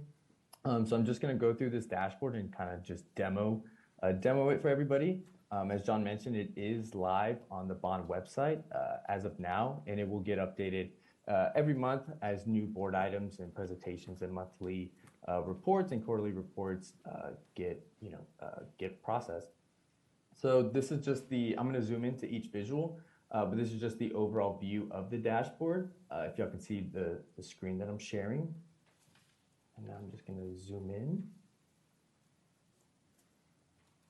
So the dashboard is meant to basically encompass everything from the beginning of the bond up into the current month that we're in for board items, monthly reports, quarterly reports that have been sent to the board. So at the top of the page, we have this timeline that starts all the way back in September of 2019, going all the way to 2022, August, which is last month. This visual is able for you to slice and dice, and the whole dashboard is responsive. So on the left-hand side and the right-hand side, you can toggle these little sidebars left and right if you just want to focus in on a couple months that you're interested in. And the rest of the dashboard, mainly this table on the left-hand side here, will respond to the months that you want to look at. So if you just maybe want to look at for these 6 months the table on the left-hand side here will filter out just for those handful of months. If you want to view this timeline, not by month, but maybe by quarter or by year, it may be kind of small to see, but on the left-hand side, we have a Q up here that represents quarter. So you can see quarter 1, 2, 3, and 4. And just keep in mind that this is calendar year, not fiscal year quarter. And then if you want to see it by year, by calendar year, you can do that as well. And you just maybe want to see everything that's gone to the board for this 2022 year. You'll see that everything is shown from January all the way to August. And then at any given time, if you just need a reset, you just kind of need to see, go back to the beginning, we have this reset timeline button at the top right-hand corner. You can click on that, and that'll take you back to the month-by-month view, as well as seeing everything on the left-hand side of the table there. I'm going to scroll down, and I'm just going to go work left to right as far as going through each visual. So on the left-hand side, we have this table, which is showing every month, which is wrapped underneath each year. And you see that there's kind of these toggle buttons. There's a minus and a plus sign. So the plus sign, by clicking on that, it'll show you everything that went to the board for that month. So if we click on the plus sign for September for 2019, we'll see that only one board item went to the board for approval. So that was for Northwest Campus redevelopment, and that was for Skanska, and that was for a contract of $225,000. And I'm just going to go ahead and demonstrate this. If you go ahead and click on that item, you'll see some visuals in the middle and on the right-hand side change. So I'll start with the box here at the center, at the middle of the screen. It's a board item summary. So this summary is just intended to be a basically 2 to 3 sentence quick overview of what the contract is, what that item was, who the vendor is, and then how much was approved for that board meeting. And then on the right-hand side, we have a board item PDF preview. So this preview is just supposed to be a preview. So depending on the PDF and the size and the files and the graphics of it, it may be 4 or 5 pages. In this case, it may be 35 pages. And then there's also some navigation tools within this visual for you to go to the next page. You can scroll through all 35 pages that are available. You can also zoom in and zoom out on that particular PDF. If you want to view and download this board item for your own personal use, you can actually click on the URL link. This will open up a new tab in your browser, whether that's Chrome, Firefox, Edge, what have you. A new tab will open up, and you'll see kind of a more familiar view within the browser of that board item. And then from here, you can download it, for your own personal use. Going back to the dashboard, if you were to click on that line item again, you'll see the visuals go back to, telling you to go ahead and select on a board item for you to view the PDF. So we'll go ahead and close up September. And then I'll focus here on the middle of the screen. We have 2 filters to help users and anybody that wants to go through this dashboard navigate and kind of drill down to more specific detail. So we have this first filter here, which is broken up within our 4 buckets. So we have Northwest, Southeast, 3GAP, MEP, and then we did add a 5th option, which is program-wide. So program-wide would basically be any board item, whether that's probably a monthly report, quarterly report, or a presentation that kind of spans all 4 buckets and is really just program-wide. That is what that option's for. But if you were to click on Northwest, for example, we'll see that the table on the left-hand side is responsive. So this is now a view of everything that went to the board that is associated with the Northwest project. We'll see that the September board item still is there for the 225, as well as anything else that has gone to the board. It has shrunk because obviously we're drilling down into more specific information. And then from here, you can toggle and open up individual months. So for November, there's a Huckabee design contract and a Farnsworth commissioning contract that went for approval that you can go ahead and view. And the same works for Southeast and the other bucket options if you want to drill down to that information. Clearing out of Southeast, then right underneath it, we have another filter, which is type. So going through each of the options, we have board actions, which is for contracts that are sent to y'all to get approved. And then we also thought it'd be a good idea to also include monthly reports as well as quarterly reports. And then we have board informs. So board informs would basically be the architects, maybe for the two larger projects that have come and done presentations to the board. So you can click on that option and filter out the table on the left as well. So if I click on maybe monthly report, we'll see that when we first started doing monthly reports back in March of 2021, you have every month represented. If you wanted to look at the monthly report that went to the board in January, you'll see that all the contracts amounts are zero just because they're just informational. And you can click on that item and you'll see TCC monthly report for December. Since it's the January board, we're reporting on the previous month. So this would be December 2021. You want to go ahead and maybe view it in its entirety. You can go ahead and click on the URL link and the entire document will show up in a new tab for you. And then, like I said at the beginning, if you ever get in trouble or you start clicking around or you have too many filters on, you can always just come back up to the top of the page, click reset filter, reset timeline, excuse me, and it will basically go back to where you started. So that's just a quick demo of this dashboard that's currently live on our bond website for the public and for any board members and anybody interested in the bond to go view at their leisure. Thank you. Great. Thanks, Andre. Anybody have any questions on that? No, I think that was quite impressive. Thank you very much. Great. Anyone have any questions, comments? I'm sorry? How did, Dr. Morrison, go ahead. Great. I said, how do we phone a friend if we get on there? Oh. It's great to have a friend like Andre Juarez. But we have 26 people on our bond team. It's Jacobs and it's 4 other partners, and 3 of them are MWBE partners. So it's really a great team. I think one of these months I'll bring them all in and introduce them all, but we'll do that down the road sometime.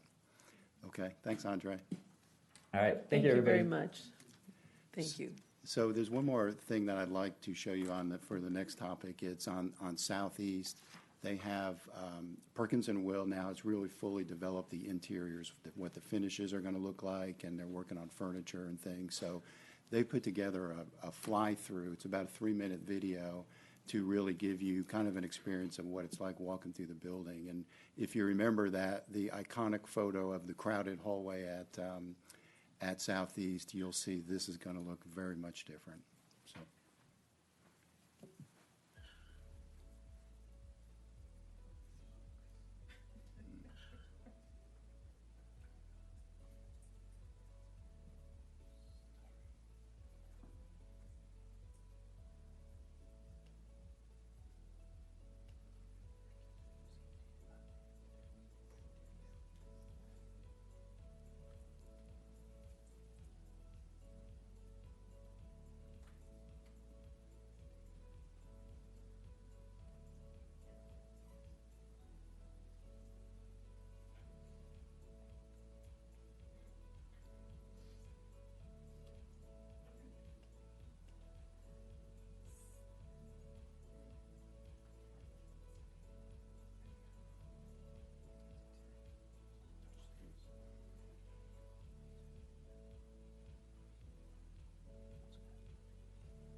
So yeah, Perkins and Will the architects did a great job, and the interiors are looking great, and we're excited. I know Dr. Coppola and his group this was debuted at his town hall meeting, very successful town hall meeting that he had for the campus a couple of weeks ago. So lots of work still to do, but we're excited about that. And so now I think, go ahead, Dr. Morris, if you have a That was question. beautiful. Yes, it was. I have a couple of questions for those who might be mobility impaired. I saw the wonderful elevations and staircases. Are there elevators tucked in your Yes, ma'am. place? Yes, And then the everything. second thing is, are there any, could you consider people movers so that a person who might need transporting or to travel from one place to the other in the building, that doesn't have a wheelchair but that might need that, could have a device available? That is an operational thing that we could talk to Dr. Coppola about to see if that could be done. Whoever, please. Okay. I think it would be important, and it would be an important addition and consideration. Okay. Thank you. And if you need further clarification, some of my more imaginative comrades could share my deeper thoughts about that. Okay, absolutely. Thank you. Thank you. Thank you for sharing those comments, Dr. Morrison. It's an excellent observation, meeting the students where they are. Yeah. So now I do have my quarterly slideshow that I can go through fairly quickly. So we did the first two items. We'll do the financial update, project updates. We've got some good drone photos now to show you of construction, MWBE, and upcoming board actions. So financial update, just in the yellow, is still total program. Our projection for the total program is $940 million. And so of that, so $940 million budget, we have under contract now $367 million, which is 39% of the total. And within that, actual money spent is about 19%, so $175 million. Down at the bottom, we have about 10 projects actively between pre-design, procurement, and construction. So I want to talk a little bit about, again, market volatility. You know, it's an ongoing issue. It's going to be with us for a while. So I track this every month. And actually, so since November 2019, when the bond was approved, our buying power has shrunk through construction inflation by about 29%. That number is actually holding pretty steady, fortunately, over the last few months. So, and then just a reminder, we've got about 61% that's still vulnerable to that inflation. That's still not under contract yet. So just a few things currently that's going on in the market. So the construction cost inflation, it's going to continue to rise, but the growth has slowed down a little bit. So we've been talking about 15%, 18% year over year. Now, this past year, from August to last August, it's about 10%.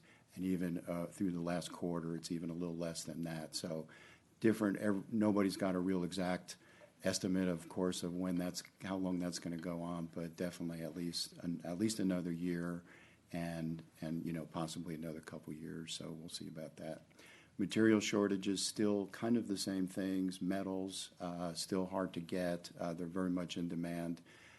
Paints and coatings have become hard to get just for the raw materials, so especially blue paint has become very hard to get just because of particular ingredients that go into it.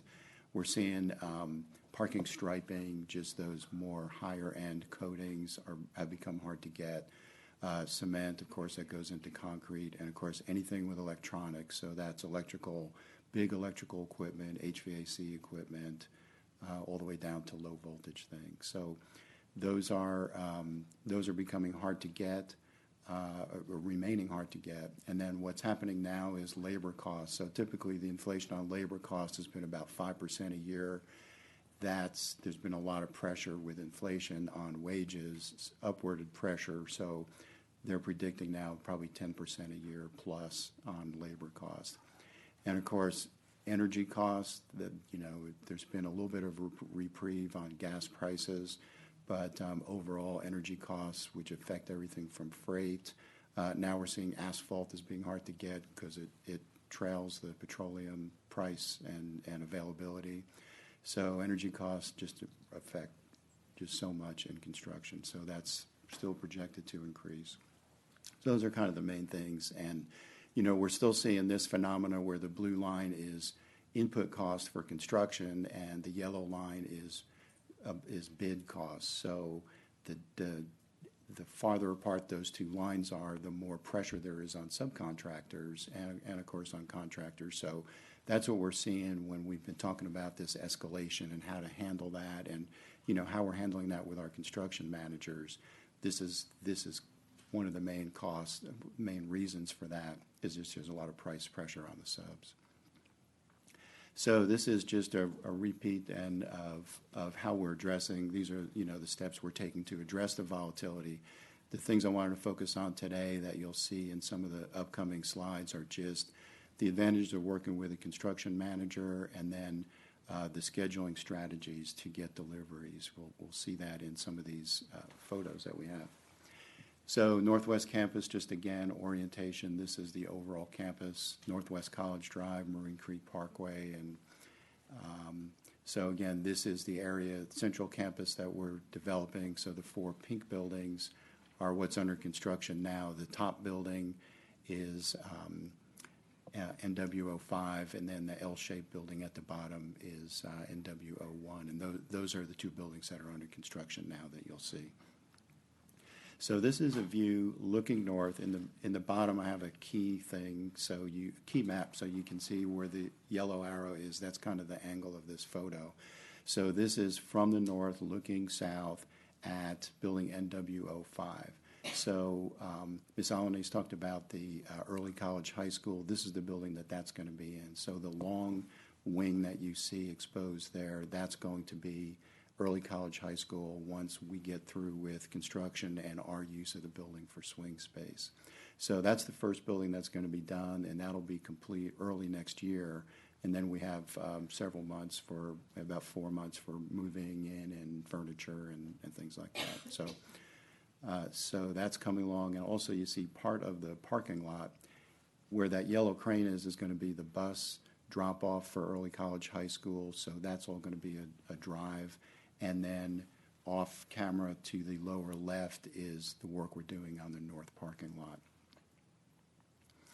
This is building NW01, so this has a lot of the main functions in it. This is going to be one of the main entries to the campus. So the bottom left, you can see where that arrow's pointing. So this is taken from the south parking lot looking north to the new NW01. So this will be the second building that we complete. Just a few interior shots. So you see the learning stair to the left under construction. And then the middle photo is just an example of some of the views that we're going to get. Just going to be beautiful views out of these buildings. And then just a construction photo of one of the atrium spaces. So of the remaining 4 chunks of work at Northwest, GMP3 is what's under construction now. So you can see we're moving along exterior and interior on that. GMP4 is the work we've just started this summer on the parking lots. So we're doing the north lot now, then we're going to swing over to the south lot. So that's going to be going on for over about the next year or so.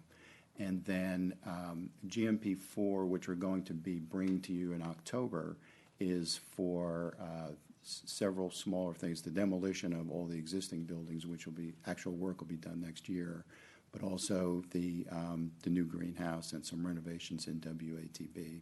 And then finally is going to be GMP4. That'll be going to market next summer. We'll be bringing that to you next fall. And that's those are the final 2 buildings. So that's the long-term view of what's coming up on Northwest. So this is our overall schedule on the project. The top red circle is where we are now on the 2 buildings. The lower red circle is where we are on the parking lot. So you can see both of those are under construction. The red line that you see there is August, where we are now. So on Southeast, this is just an overview of where the campus is and an overview of our area of operation here. So you have building SEO1, the orange building at the top, and then SEO7, which is an academic building toward the bottom, and then a new parking lot on the right. So we'll see all those three things in the upcoming photos. So building SEO7, so this was taken about 2 days after the steel started going up. So we're going vertical, which is always exciting, and the steel goes up really fast, and there's quite a bit more that's been done as of today. So this is an example of early, if you remember back in February, we said, steel, we need the steel in August. It's a 16-week lead time. If we hadn't ordered it then, we'd still be waiting on steel for probably the next couple months. So it was critical that we worked with our construction manager and the CMAR delivery method, construction manager at risk. This is one of the big benefits because they can tell us what the market and delivery times are looking like for steel. And they said, you need to order steel if we're going to get it in August. So it showed up right on time, and we didn't lose any time at all. This is the north building. So this is going to be the main entrance to campus. So you can see where the main entrance has all that white board in it that's been blocked off. That was the main entrance to the building. And so what you're seeing is the foundation of what's going to be the new entrance to the building. This is a parking lot we just finished. This is the east parking lot, so you can see to the right of the key map there. This is from the north looking south. It is, when this was taken, we still had to do the striping. So we're finishing up some trees and landscaping in this, but we wanted to turn it over to the campus, which I think really helped the campus get some extra parking. So Perkins & Will is finished with the construction documents. They're now working on the furniture, FF&E we call it, design. We'll be procuring that later. And then we are now in a procurement phase, negotiating a contract with a moving service consultant to work with us on the two big projects to help us coordinate all the complex swing spaces and moves of a whole bunch of people. So so that's where we are on design. And in construction, pretty much what you saw, we've already ordered the steel, we've done the site utility relocation, we're into foundations, pier drilling, standing up steel, and finished the east parking lot. Overall schedule, so the red circle is where we are now. Those two blue bars are the two buildings that you see under construction. So still to come further to the right is swing space. There's a massive swing space project we've got coming up before we can do the renovations, which will be in 2024. So on MEP and infrastructure, we are, of course, the master plan, which you'll see, we're tracking that and seeing what comes out of that for MEP and infrastructure projects. Meanwhile, we've got some planning and some continued implementation on 3 active MEP projects district-wide. These are the 3 projects MEP-wise, so we're doing planning for an emergency power system upgrade. You'll be hearing more about that in the future. And then we're closing out to the Northeast Campus, sewer rehabilitation, and Southeast Campus chiller replacement, just some smaller projects we're working on those campuses. Overall schedule for MEP and 3GAP, we're right in between that point where we've closed out some projects to the left and we've got some future things coming up to the right. And so on 3GAP, kind of the same thing. It's waiting for the results of the master plan. Meanwhile, we've got a few active projects on 3GAP.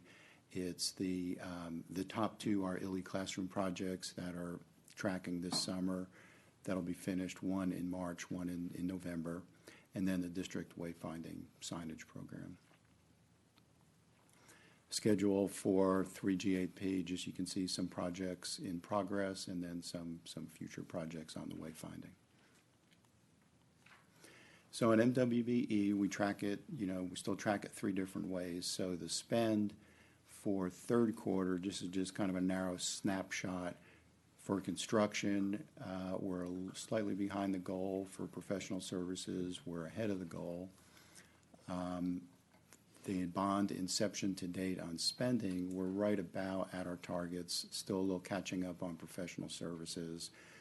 What we consider really to be the most important metric is the bottom one, so that's commitment. So that's things that we have under contract, and once we flow everything through, all the expenses through, this is more like what the final picture is going to look like. So, you know, we're pretty far ahead on the professional services, and we're a little bit ahead on construction. Upcoming board actions, we really just at this point have two that are coming up, one in October, and that's going to be that work authorization 2 for the WATB renovation, greenhouse, and demolition. That's going to be probably about $11 million. And then what we're still negotiating for professional services for the move management consultant, that will come in November. And then our Christmas present to you is we don't have anything to bring to you in December. So that's the best we can do. And I think that's it. I just want to ask if there's any questions. Thank you, Mr. Posh. Any questions or clarifications? Okay. Susan, thank you. Okay. Susan, I did have a comment I was just going to ask, and I think we had talked about this briefly when we were first discussing this agenda, is that maybe we could have a detailed presentation about some of the items that some of the assessments that we're making to make sure that we're trying to stay within a reasonable budget, you know, see what and we've talked about that already before, and I know you've presented where we are, what are some things that we're going to maybe wait to do at another time. If you could give us an update on that at some point. Yeah, so that's actually a good segue to the next item. Thank you. And the work that we've been doing to try to plan out the remainder of the bond program. So the next item is the facilities master plan, asset management, and the 5-year capital plan. And we did not send you all this material in advance because we felt like it was worthy of having a conversation today about it. We are going to send you some links to the appendices that include the full proposed phasing of the master plan for each of the campuses after this meeting, and we are offering to meet with you individually if that's appropriate. If you feel like you've got more questions to work your way through, there is no action item today. But one of the things I want to point out is that we've got the master plan that we asked for a moment to pause on some of the other campuses to make sure that we were having a cohesive view about how we were planning them and to spend the money wisely. We've done that now, and we appreciate the investment that the board made in that. In addition, you guys allowed us to proceed with an asset management engagement with Jacobs to help us get organized around how we're thinking about the life cycle cost of all of these buildings. And so we've got presentations on both of those today. And then at the end, Okong Hemmings, the Executive Director of Real Estate and Facilities, and I are going to comment on how do we meld all that together into the 5-year CIP. And so we've got some recommendations today about the portions of the master plan that we would recommend moving forward with. And our intent is to bring back to you next month, assuming that everyone's comfortable with that direction, the 5-year capital plan reflecting that. And then over the course of the next year, we'll continue to refine the work before us, as well as some cash projections about how we would spend over time into the future. Couple of reminders: the master plan is a 10+ year engagement. You'll see $2 billion worth of thoughts, and so certainly not anything that we can commit to in its entirety in the near term, right? But this helps us understand how we could invest in the campuses and start that planning process. In addition, you'll see figures here that are probably a little better than a rough order of magnitude, but they do have some escalation in them in terms of when some of the earlier phases may be started. But as you are well aware, during the last couple of years, we've seen a more volatile market than any of us have ever seen in our lives. And so that'll continue to be something that requires refinement. But we'll talk a little bit about how we try to, the work that Real Estate and Facilities does to further fine-tune that after you've seen the two briefings. But we'll start with the Corgan, the master planning team, and you've got copies of these briefings today. And like I said, I'm going to send out some links with some more detailed information if you want to do a deeper dive by campus after today.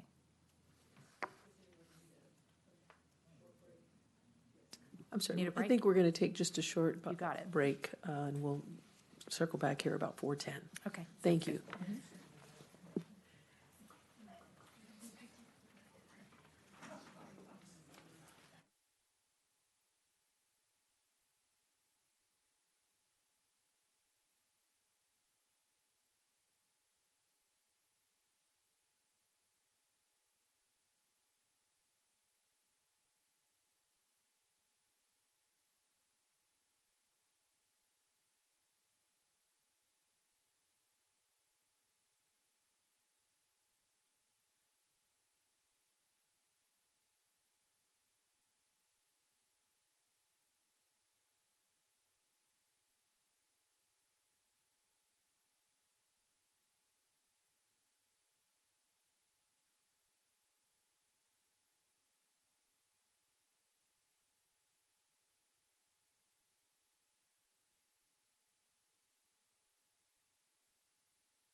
Okay. We will reconvene. Thank you so much for that brief break. We'll go ahead and reconvene and pick up on our item 6F. Hi there. You don't mind introducing yourself, please? If you don't, thank you. Good afternoon. My name is Sangeeta Karthik, and I'm an associate principal at Corgan. Good afternoon, trustees, Dr. LeBlanc. Thank you for the opportunity. We are very excited today to present the findings of the master plan. We've been working on this endeavor for the last 10 plus months with all of the campuses, several faculty from the different campuses, as well as TCC facilities. We actually like to start off our presentations with a quote to sort of set the mood for what we are going to show in the presentation. So today, this is the one we chose for you. Motivation is when you put your dreams, put on workloads. So the master plan is a very aspirational exercise. We look at TCC's strategic initiatives, your 10-year outlook. It's very future-focused, but it's also grounded in realities of time and money. Wanted to quickly walk through what we've got today. We want to start off with why this whole exercise started, and then talk through Corgan's approach about master plans, talk about some decision drivers, as well as the proposed master plans, which I believe we've presented to you in the past, as well as some recommendations that we have. So in 2021, there was mini master plans developed for each of the campuses. Our challenge when we were brought on board is to really look at each of the campuses and look at the challenges that they were facing, but also look at the entire picture, look at the one college approach, really look at it from the lens of the entire one college district. So what we started doing was going about this exercise. We went through 4 sequences. We started with learning, which really was a deep dive into all of the current and ongoing projects that were going on in your various campuses. We also looked into a lot of research, academic initiatives, demographics, where all of your spaces were utilized, where they were not. The third part of this process was the planning piece, which as architects was the most fun for us. We looked at each of the campuses and said, okay, this is where they are today. What do we need to do to get all of these buildings up to par, where they align with the mission of TCC, and we also create resilient facilities that work for your students and work for the student success. And the last piece was really looking at the lens of cost and time. So master plans are living documents, but they are grounded in the truth. So time and money adds a huge dimension of truth to it, but they are a snapshot in time. So we looked at each of the campuses as individual entities, almost like silos, talked through, presented our various options with each campus, refined them, and then just put everything else on the table and said, now what are the priorities at a one college approach? I also wanted to mention in the previous slide, there are several entities that were involved. Grant Huska, who's also on our team, is here today, but we have a huge team of people that have helped us put this project together. We also have a draft copy of the 400-page report that would ultimately make it into your way later on, but we are still vetting through and reviewing it. So that would be our culmination of this process, which documents all of the priorities, all of the decisions, as well as the phasing. Now, when we looked at the decision drivers, there were several reference points that we started off with.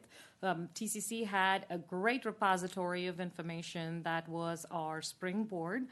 We did look at all of your previous visioning documentation. The 3G 8P educational specification was a guiding light for a lot of our decision-making process. We definitely looked at all of your existing building deficiencies because that's where the ground truth was. We also looked at the utilization information.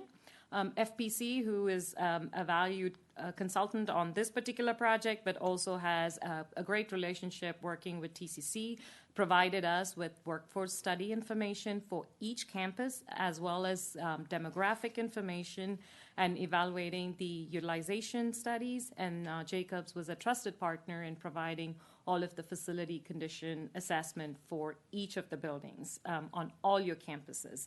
So some of the factors we considered, we looked at demographics for every single campus to see where your growth trajectories were. We did take into account that there was a blip, which is called COVID, that we won't talk about.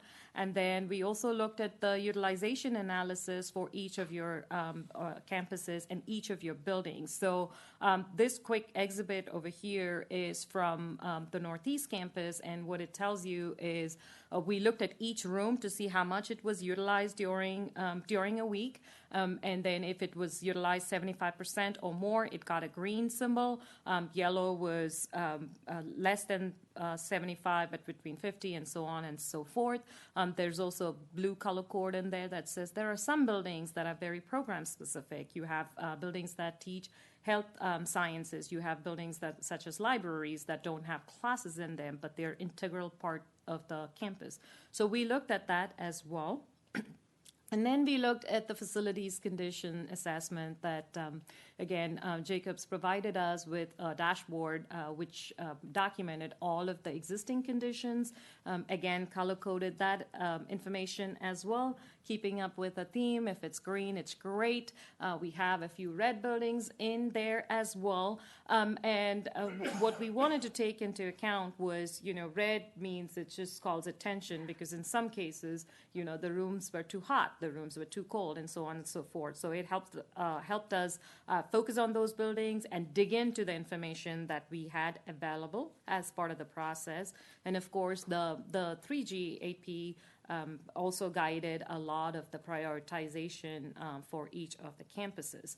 We also looked at the district infrastructure conditions. So what you have over here is a graph that demonstrates all of your existing infrastructure color-coded.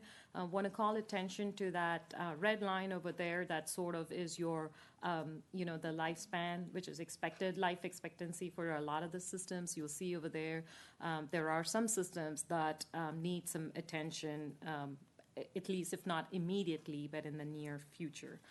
What we have in the next few slides are a quick snapshot of all of the phasing that we proposed in for each of the campuses. I'm going to thumb through these, but please feel free to stop and ask me any questions. We're going to start off here with the Northeast campus, and again, just quickly going over the legend over there. If you see a blue building, that means the existing building is renovated. Yellow are additions or probably new buildings added on to the campus. And then some buildings that show up in that light tan orange color are buildings we are recommending to take offline. Anything that has a hatch or a shade around it talks about how we can enhance some of the outdoor spaces as well. What you'll notice over here is that when we were challenged or given this opportunity, our goal was to say, okay, what do we need to do to look at each of the campuses systematically? So we know that there are high priority projects in all of these campuses, but sometimes because these are living, working campuses and students and staff and faculty don't have another place to go, sometimes the most important project is not the first one out of the pipeline. We start off with what we call an enabling project to create that swing space, and then we kind of follow along with the rest. So for the Northeast campus, just want to highlight a few things. We started off with recommending a new science building, which is shown in yellow, just north of the existing science buildings, which is indicated with a 1. And then the subsequent phases would be repurposing the existing science spaces into general purpose classrooms. As master planners, we truly believe that your best resource are all the buildings that you already have on campus. The campus already has a framework, and so we want to respect your campus framework. And so, but we know that the existing science spaces are not up to par, but they would be fantastic general purpose classrooms if and when renovated. But as we move through the process, then we move on to some of the onboarding and the entry into the campus in the later phases, and we only recommended that in the later phases just to give the campus a little bit more room to move around. But like I said, some of these campuses have 12 to 18 phases documented in each of them.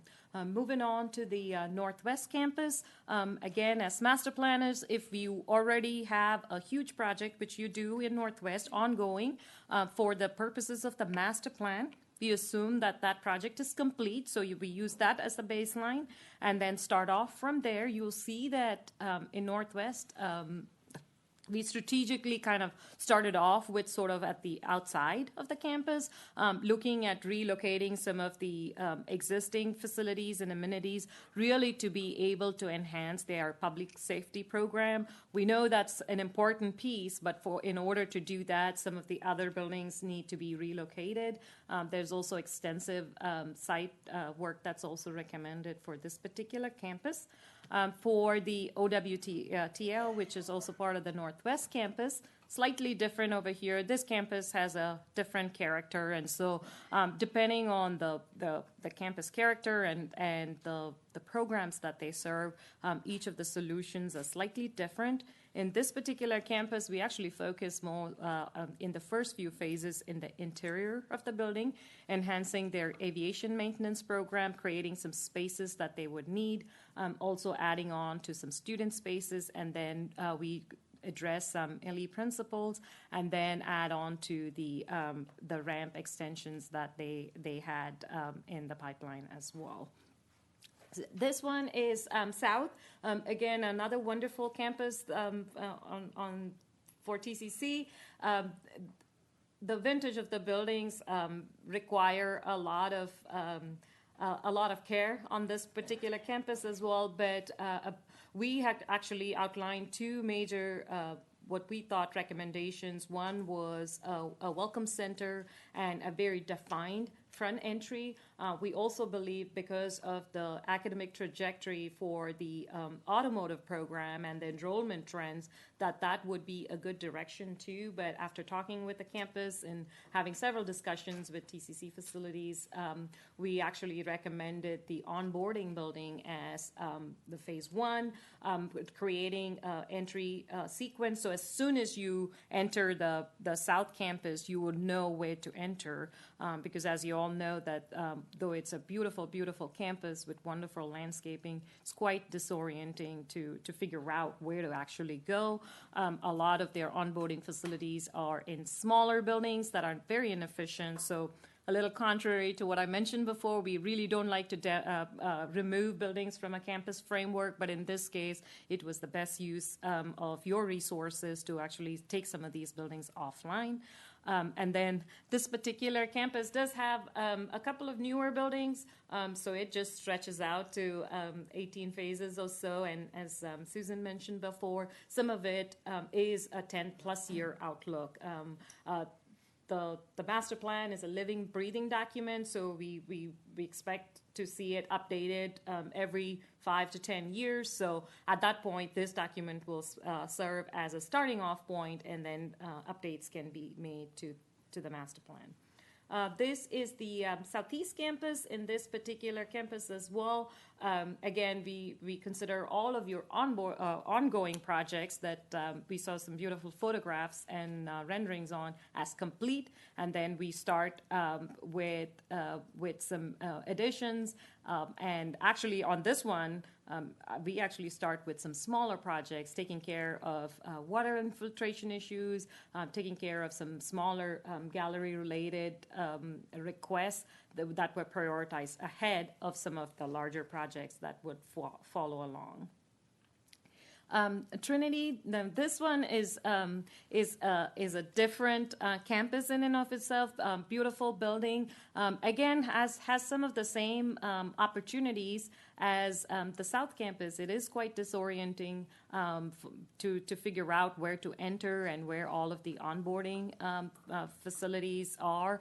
And so we actually recommended a welcome center as an addition at the front of the campus, and then also adding on to your existing towers with the health science tower at a later phase. It also is interspersed with several smaller renovations. I think the approach for this particular campus was we tried to look at it from smaller renovations perspective, but the more we looked at it and the more discussions we had, we realized that there were a couple of big moves that needed to be made for this campus to get everything they need, and then a series of smaller interventions, if you will, that could be phased in subsequently. And then TCC Connect, this was considered a separate campus, though it is housed here in this complex. In this particular one, we started off with providing phase one would be a lot of newer faculty spaces, just with the demands on virtual education, and then also adding on to some of their amenities, so the faculty could have some workspaces and lounge spaces and expanding work areas.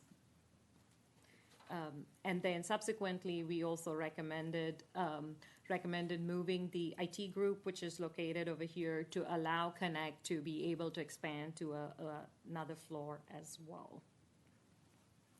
And again, the health sciences tower is recommended as a last phase, where the health sciences will also be folded into this building and establish that connectivity between all the different towers. So I know I went through that fairly quickly, so I'm going to pause and see if you have any questions. I believe in your packet there is a 108 slide deck presentation that goes through each of the phase for each of the campuses. For some reason, they said I couldn't present that over here, so I've got a smaller version. All right, so those were for each of the campuses. Like we said before, it was a very exhaustive exercise. We went to each of the campuses, we met with them, heard from them, went through a lot of the documentation, proposed the phases, went back to the campuses and got their input, and it was a really collaborative process.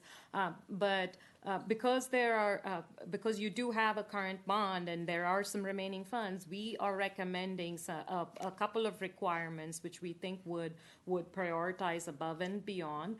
And so this was after looking at about 6 million square feet of TCC facilities. Some of your campuses had over 18 phases, and that was because, again, construction logic, we needed to create swing space. We wanted students to not miss a beat. It's still a living, breathing campus. Also paid a lot of attention to curriculum trajectory to see where the growth was and where the pipeline for the employment was. And last but not the least, the market drivers. What are your community needing in terms of workforce, and where are your students more employable? So with that, the two projects that we want to recommend are the first one is for Northeast. The science buildings that are on this particular campus are from the 1970s, really nationally recognized program, but in facilities that are aging, and it would be an impactful bond project. And then we are also recommending renovating all of the existing science buildings that are already there. So once you get the new science building on board, that would be your swing space. Then the programs can move. Then you can systematically renovate each of the existing science buildings into classroom spaces. They would make fantastic classroom spaces just with a little bit of work. So for the new science building, which you see in blue over there in the slide, it's about 66,000 square feet. Project cost is close to $80 million, and that was phase one. And this project will need to be complete before you can go and renovate the remaining science buildings. The remaining science buildings have a gross square footage of 102,000 square feet for $71.5 million. Again, it is sequence where the new science building will need to come online before you can actually move through phase two. And as part of that particular recommendation, almost all of your infrastructure in that particular campus will be touched and enhanced, at least for the portions of the campus we will be working, or they will be working in when the new buildings come on board. If you remember the previous slide, we did have some aging infrastructure on that particular campus as well. And then the other requirement that we are recommending is the onboarding building and the entry enhancements for the South Campus. Articulating the front entry, we believe, is a very important step in the right direction, just to be able to be more inclusive and attract diverse student population. We've heard over and over again how many times students actually just come to the parking lot, never step foot, and then turn around and leave. It takes 3 or 4 or 5 times sometimes for them to actually go in. Again, there was very, very consistent feedback from the campus on some of those data points, and it would definitely be a very impactful bond project as well. And for this particular campus, the onboarding building will also include some of the site enhancements that would allow you to bring all of the veteran services under one umbrella. So that way you could have some exterior drives. So if you have students and potential students that need to be dropped off at the front of the building, access is not an issue. It would clearly define where the front door of the campus is. Again, 92,000 square feet, roughly $83 million as part of the phase one projects that we are recommending. And as part of this particular recommendation too, and then almost all of the utilities and the infrastructure in this particular campus will be impacted as these new buildings are planned and they come online. So those are, I believe, the three projects that we are recommending for the remaining bond funds. But we also worked with your facilities team to look at all of the ongoing projects. Like we said, there's several other ones in the MEP infrastructure pipeline. That is all the projects that are highlighted in blue that are still proposed, that would still happen besides the ones that we are recommending. But I think Susan mentioned this before, when we looked at each of the campuses and sort of said, okay, if you were to do this in sequence, the future capital improvements and the deferred requirements total up over $2 billion. We understand that, these are not funds that are readily available today, but at least it gives TCC a perspective on what the requirements are and what the needs are in the near or the long-term future. I believe that's all the information I had, and I went through it fairly quickly, but I'd be happy to answer any questions. I have a question. Thank you so much. We do have some questions. If you don't mind. Yes. Just so we understand, for Yes. example, on the South Campus onboarding Yes. building, 92,000 square feet, $83 million. What time frame is that $83 million? It's not current.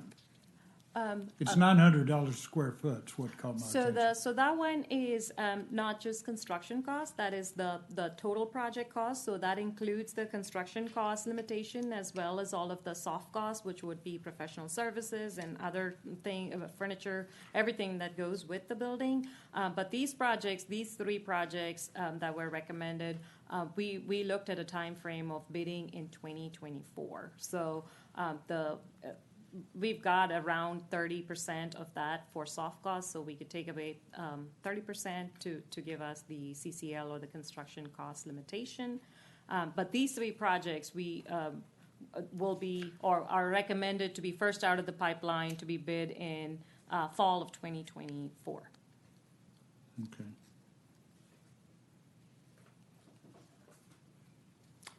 That's fine. All right. Any other questions or clarifications? I have a question.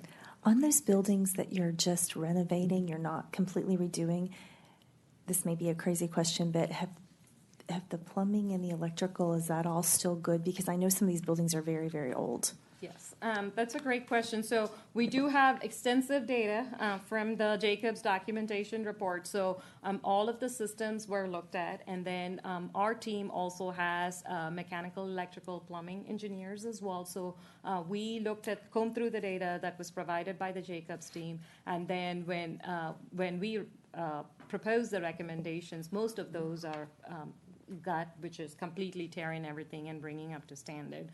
Now, your electrical systems, because of the vintage of the buildings, the newer codes require you to make all those upgrades, so the cost models reflect all of those updates. For that. What is the, Susan,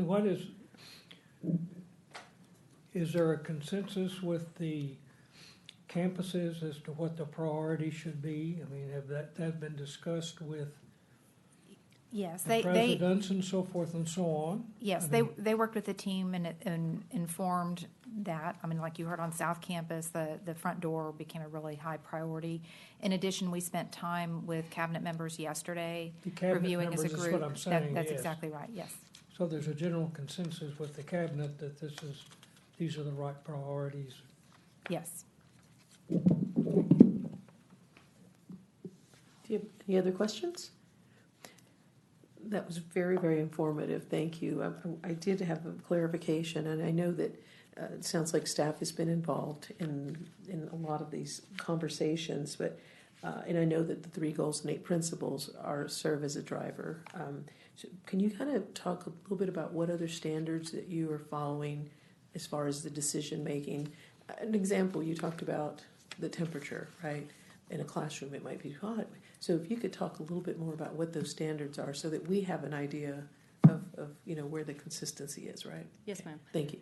So the first thing that we did was looked at the different programs. So we looked at growth trajectories for a program. And so for South Campus in particular, we knew that the automotive program had a pretty high growth trajectory or projected high growth trajectory. So, which is why we had prioritized that as one of the projects that need to go ahead ahead of the onboarding building. But again, we called them different lenses. So, we said, okay, that's an important part, but we also knew that you need to first get students in the door before you can actually send them to a particular program. Right. So then, after collaborating with the campus, after several discussions, we figured, well, the onboarding building becomes a priority. But in terms of every campus and every building, all of the data was looked at a room level, if you will. So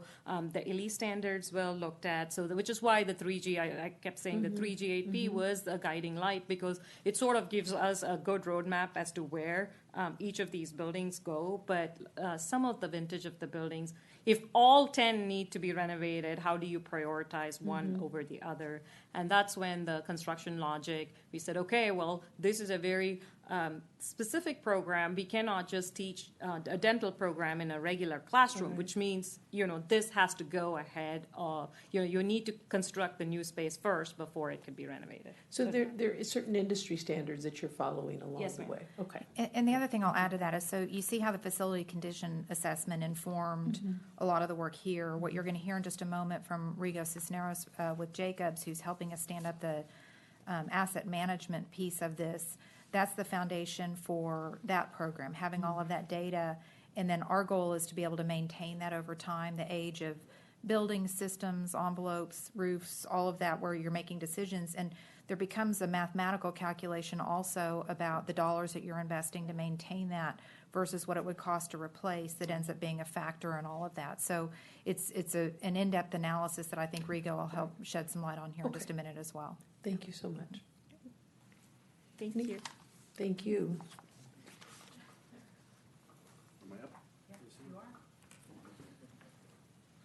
Well, I know it's almost the end of the day.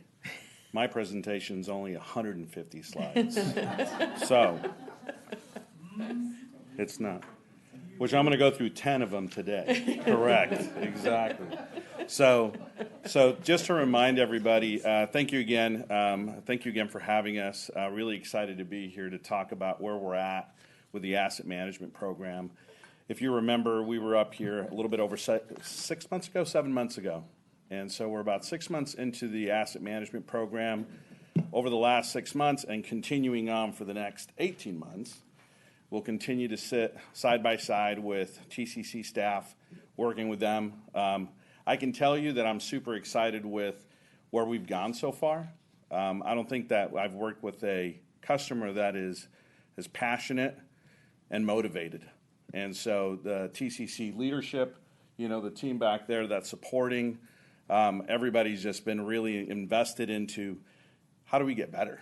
How do we start to understand what we have, and especially kind of seeing, mentioned earlier about the volatile system that we're in, the environment that we're in. So everything is kind of up in the air, so it kind of really creates this necessity for how do we get better at managing our assets? How do we better use our resources in large? And so I'll start off with, again, just kind of reminding us from a why asset management. And there's a lot of words here. I'll break it down very quickly. And it's really so that we have a better handle on how we manage our built environment and how it supports us in being able to accomplishing our mission. And that's really kind of that highest level of, we got things that we need to accomplish on a day in and day out, and infrastructure helps us accomplish that. So how do we do that in a way that allows us to do it at the lowest cost possible? How do we do it managing constraints, an ever-moving economy, all those things? And so that's where the asset management program really comes in. And very specific to TCC, it really is, how does it then align with the specific mission of serving the community, and how do we serve our tax base also as a mandate of we have a responsibility to be able to also fulfill some of those requirements. So the thing that we've been really working on is really trying to not necessarily just, I think there's many times, we always talk about asset management, standing up an asset management program, you can do it in a vacuum. So we can go hide in the closet, kind of start to put everything together and then say, voila, here you go. But the reality is that we have an ongoing business concern, right? We have an ongoing business, so we have to figure out how do we continue to serve the day-to-day mission, minimize the day-to-day risk, while also establishing a foundation that kind of positions us for long-term success, so that we can get better at understanding what we own, how we manage it, how do we manage all the resources that it takes to support it. So as part of the work that we've been doing, it hasn't been just around standing up asset management, but getting involved with capital improvements team, with the master plan team, with maintenance and operations, with our finance teams, with the human capital, and actually going out and I think one of the things that's been the most fun has been really going out and really meeting the campuses. So we've been doing a lot of tours. We go out to the different, we've gone to Trinity, we come here, we've gone to South, gone to Northeast. So we're making our way and just trying to kind of establish kind of a foundation of relationship, because at the end of the day, the asset management program is going to create this culture shift of, hey, here's what we need at the campus level where the rubber meets the road, and how does that information flow somewhere that we can start to look at it and make decisions. So it's really kind of this relationship. So that's really kind of been a very fun part of this job so far, has been really kind of taking a look at what's going on in the field, how do we support them today, how do we get them to be better today. Some of the things that we've done over the last 6 months is really focused on a lot of education, a lot of continuous improvement, taking a look at the way that we currently do things and looking for those ways to be able to say, okay, let's talk about why you do it that way, and let's see how we can enhance it a little bit. Little things that we've done is like taking a look at our work induction board. So when we start thinking about projects that are coming up in the future, one of the things that we did was include some questions that really guide the team at large to think about asset management. So questions like, okay, I get it that we want to renovate a bathroom. So how does that align to the 3GAP? Well, we just got to renovate a bathroom. No, but from a big picture perspective, how is it connected back to the student? How is it connected back to the faculty, to the community? Because that's part of the asset management mission, is always creating that relationship. The same thing with getting a little bit deeper into, when we get into more phasing about how are we going to do a project. So all the things that Sangeeta talked about, each one of those says, okay, so what are we going to do in the meantime? So do we need to start acting differently between now and when we actually execute the project? Absolutely. So that's getting us into conversations around maintenance and operations. And then I think the big thing has been, spending a lot of time and really kind of, and I'll show you in a little bit, starting to get visibility to how we've been spending our resources, starting to kind of understand the data that we have and how to start bettering that data. Again, if you remember, before the 6 months ago, we had done the asset management program, we had done the condition assessments. So we went through, so we have all that data, and now we've kind of pushed all that data actually into the system. So now TCC has the majority of all those assets that were picked up as part of that exercise, and all those assets now reside inside of the TCC system. We did this maturity assessment, which was really the basis for this assignment. And that maturity assessment has really set up as kind of this roadmap for, hey, where should we focus where we can get our biggest, provide the most impact to TCC. So those are some of the things that we've done. I think really important things that I'll show you here in a little bit have been kind of continuing on with doing what we call facility sequencing. And that is trying to take a look at facilities across the campus and ultimately across the portfolio, and looking at them through different lenses, right? Of saying, if I look at this strictly through a mission lens, what does it tell me? If I look at it from what is the risk, what's the impact if it goes down? What's that say? If I look at it from strictly operational and say, hey, how does this impact my operation, which is strictly, how do I manage the dollars for the day? Where's my best choice? What's my best decision? So those are things that we're continuing to work on, as well as working on what we call a strategic asset management plan. And what that really is a long-term living and breathing strategy. It's a document that says, this is who we are, this is where we're at, and this is where we're going. And so that will continue to change as we become more mature in our journey around asset management. Those inputs will continue to start to get a lot more detailed. But right now it becomes important as kind of like before you decide to go somewhere, you have to know where you've been and where you are and say, okay, now I know where I'm at. Now let's start moving forward. As well as kind of continue to do with some onboarding of, like I said, of the data, and then also digging into the existing technologies that we have to help us manage that data. So this is kind of a quick dashboard. It's a little bit of an eye chart, but what it is this is one of the dashboards that we provided to the master plan team as an example. And this really kind of encapsulates all the data that we picked up in the condition assessment data to say, hey, for any single building, here's what the cost is, here's what the age of the building is, this is the systems, the condition of those individual systems, here's what your potential financial risk across any of those systems are. So this really starts to inform.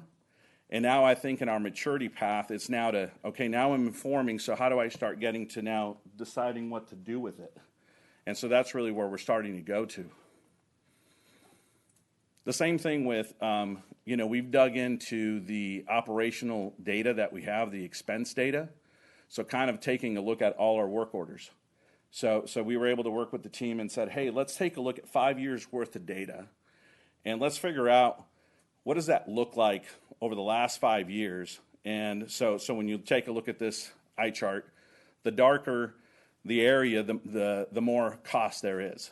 But it starts to highlight where the dollars are going, where work orders are going.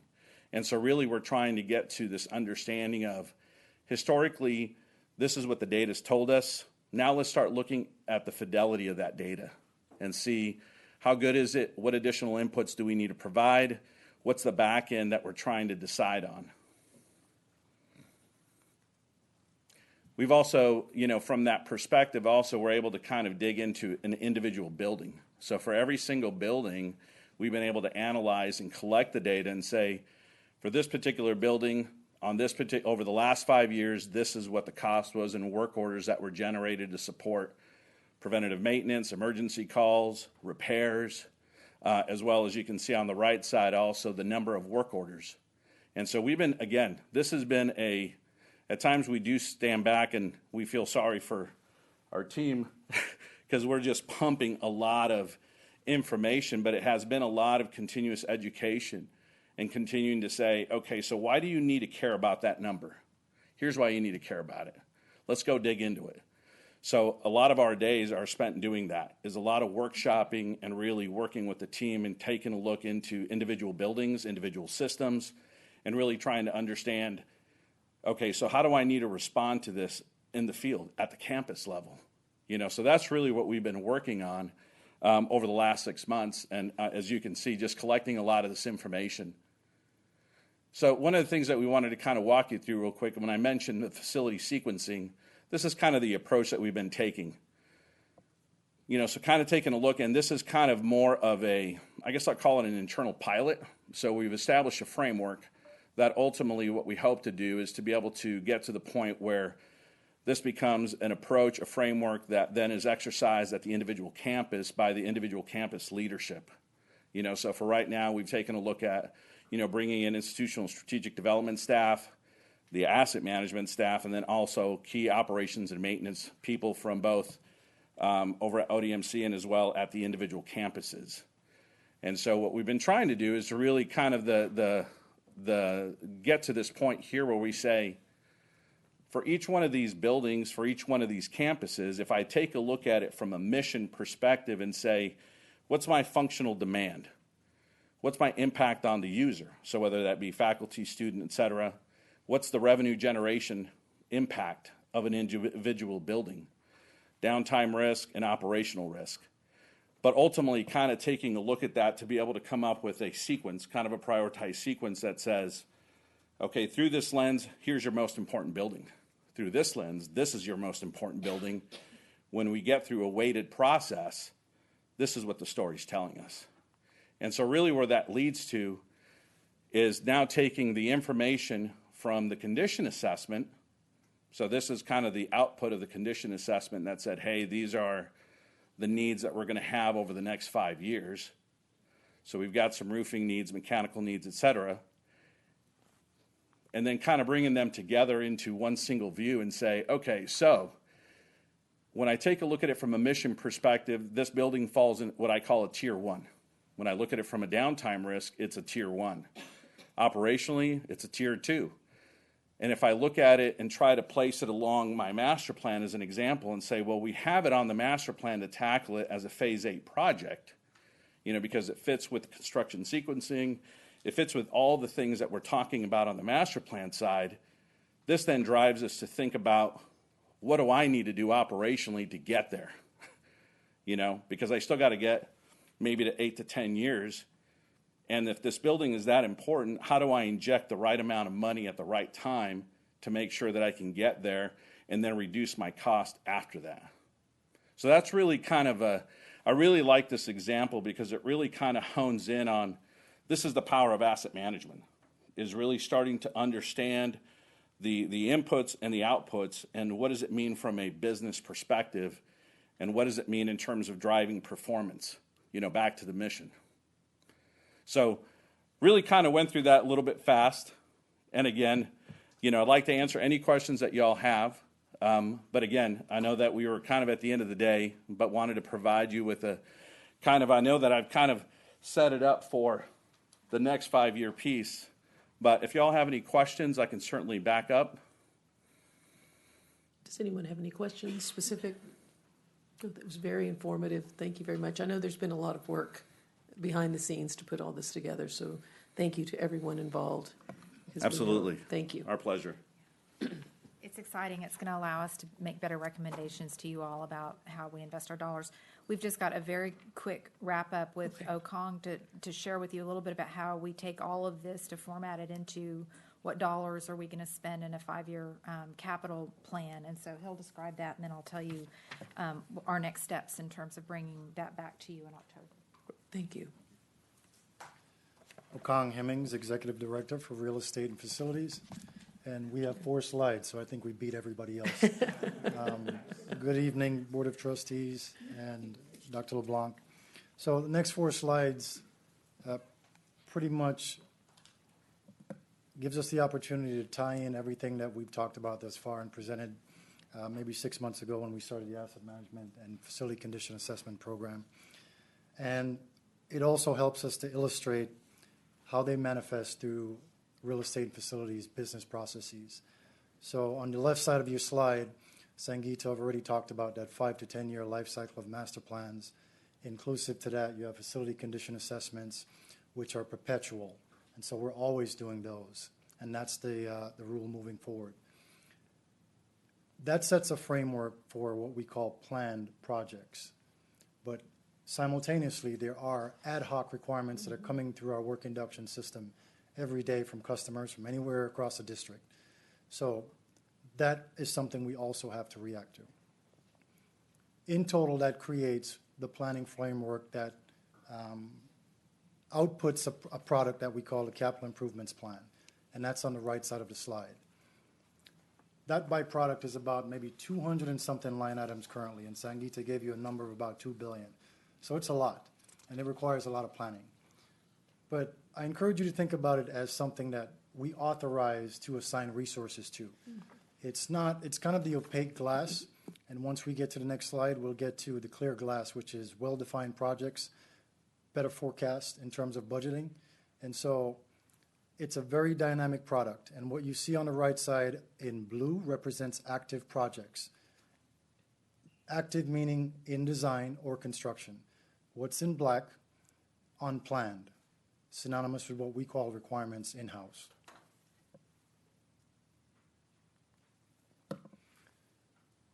So we've condensed a lot of information into this slide, and I'll walk you through it piece by piece because it's very important, and it's a representative of the internal processes that we go through to ensure better accuracy on the budgeting process.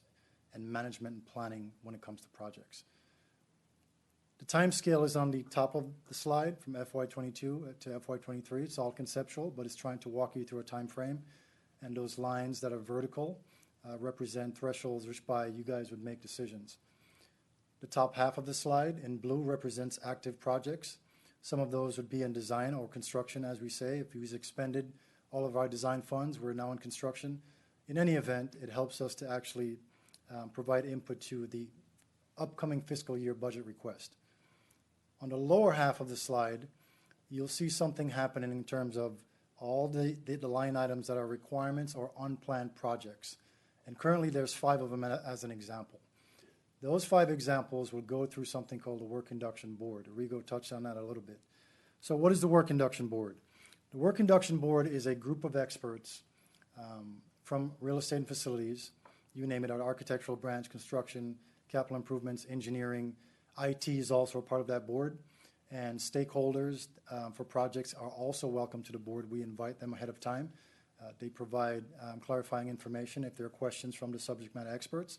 Essentially, we want to go into surgery to cut off the right leg, not the wrong leg. So from our perspective, we take it serious in terms of understanding the customer's requirement.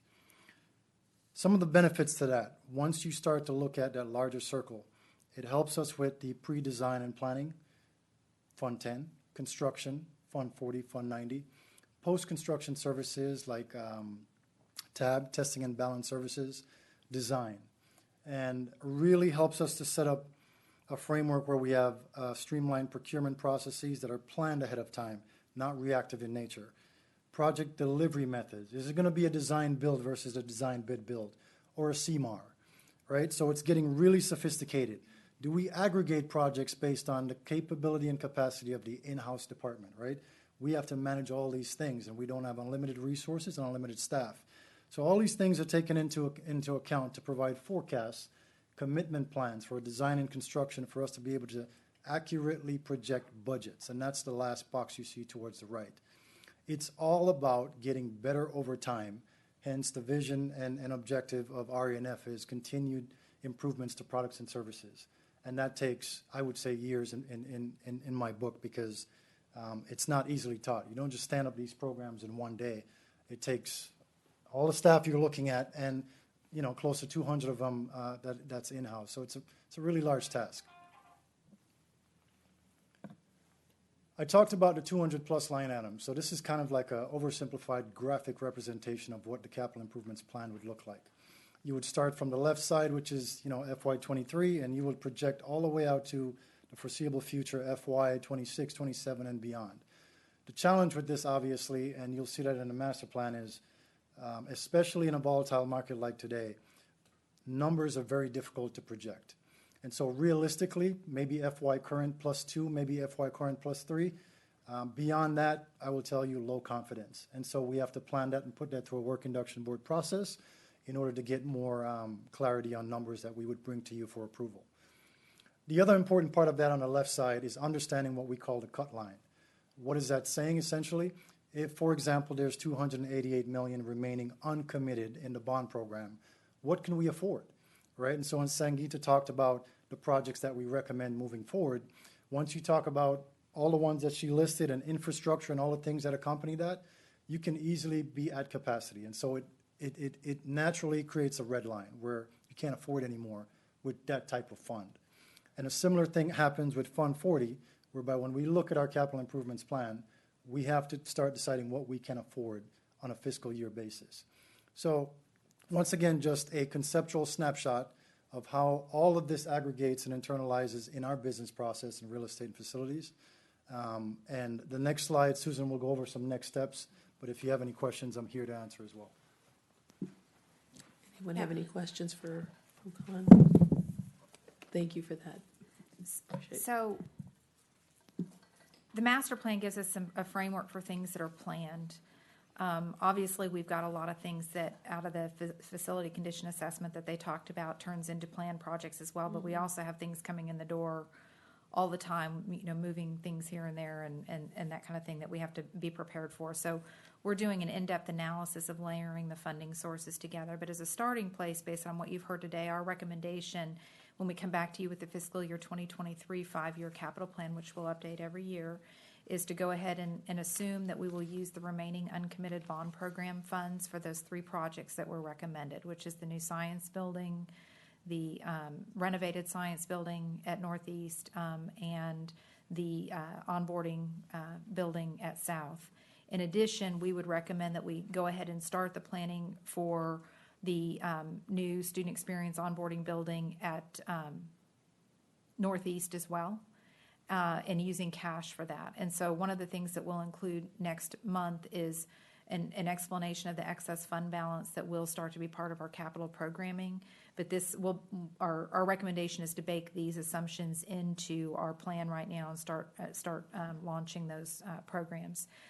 Then for next year, we'll have gone through the longer list of things and start to put things through the work induction board like Okong talked about to get some more reality in terms of the numbers and the sequencing, and it'll be more robust over time. But we do have a document put together, but we want to start injecting the major projects and particularly closing out the bond program because, as you know, we paused waiting for this work to get done. So that's our recommendation, and what we would suggest is we'll send you the detailed sequencing so that you can look at the longer report if you'd like to see by campus how that looks, and then we'll bring back a document for you to react to in October, and we're happy to meet with you in between if anybody has questions about how we've organized that work.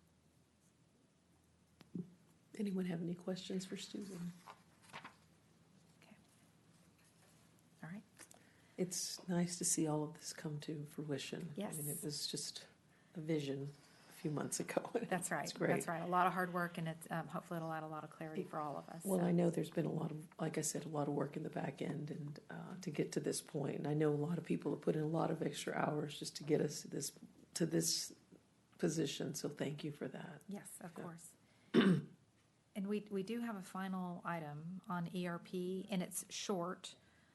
However, depending on how everyone's feeling, there's nothing urgent. We've got sort of the formal kickoff happening this upcoming week related to that. We can walk through that very quickly since you're here till 6 o'clock for your public hearing anyway. If you're comfortable with that, we'll turn it over to Gary Allen to lead that discussion. That's fine. I just want to make sure we'll still have enough time we have executive session. Right, Carol? Okay. We could be done in under 10 minutes at the most on ERP if you'd like to knock that out rather than punting it to next month and then.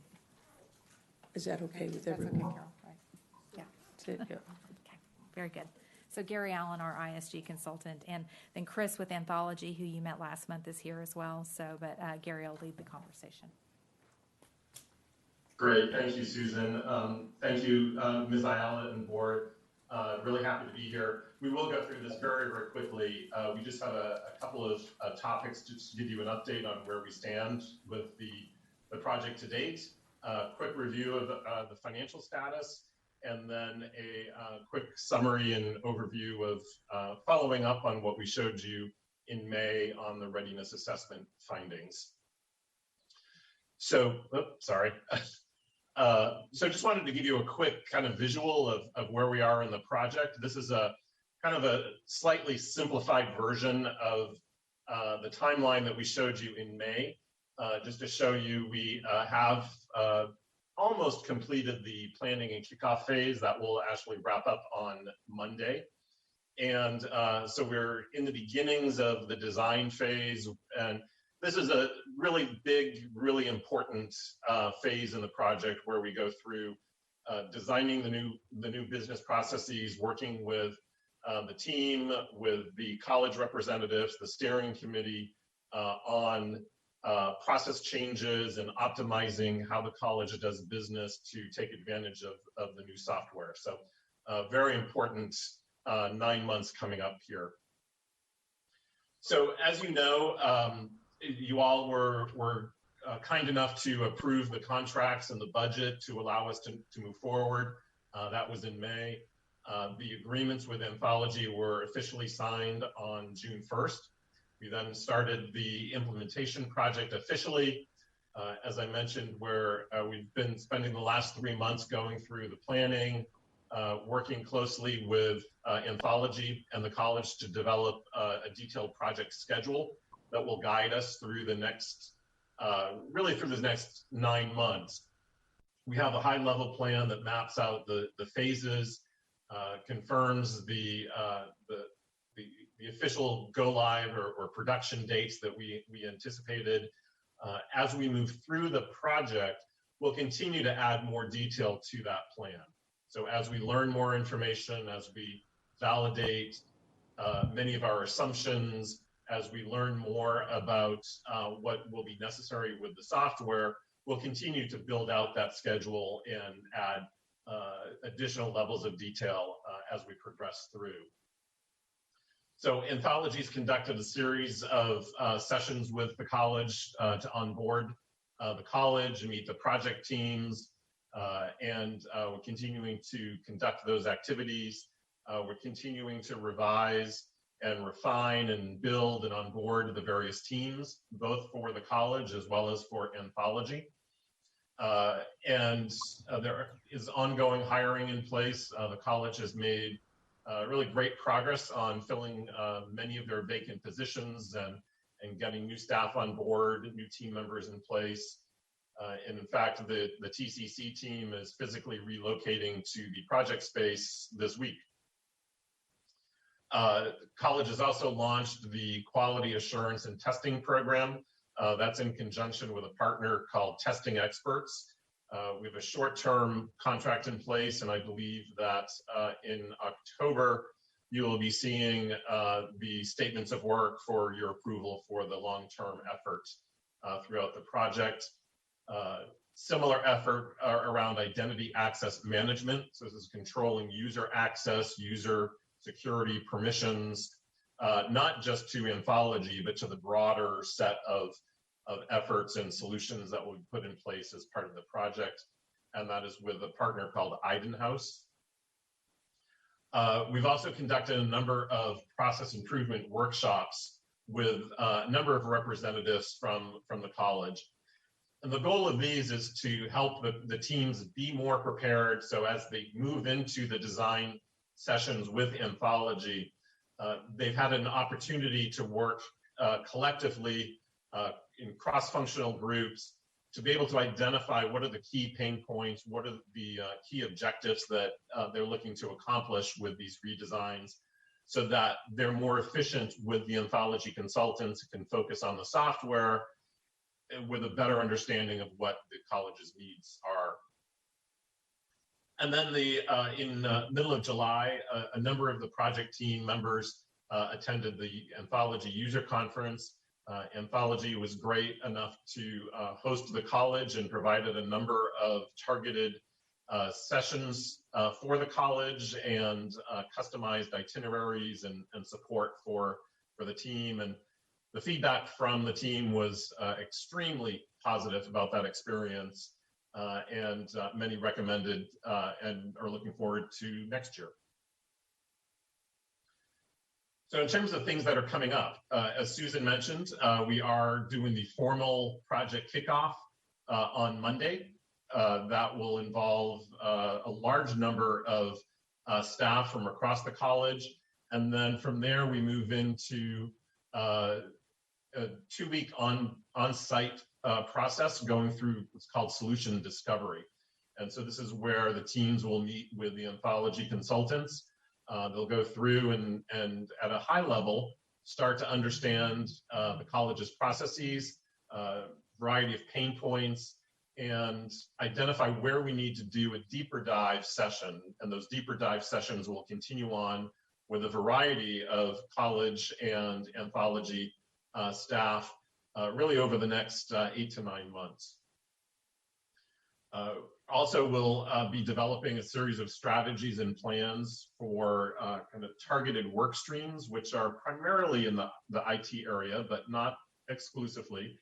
And these are where we will be working with Anthology, the additional consultants, contractors, so identity management, House, and others, to develop detailed strategies and plans around things like reporting, testing, security, user access, communications, change management. There's probably a couple others too that I'm neglecting to mention. And then we'll finalize those agreements with those additional partners. and complete the hiring and onboarding. So a lot coming up, but next week is really the kind of the beginning of it all, but it seems like this is sort of the end of all this planning, and we finally get into the nuts and bolts, hands-on working with the anthology team and beginning to do the real work. So quickly looking at the budget and where we stand with the finances.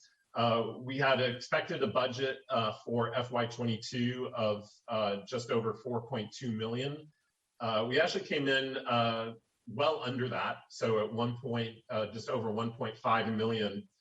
And the differences were primarily in we had overestimated the need for the anthology professional services in these initial 3 months. And so we didn't need as many consultants on the ground as we had originally anticipated.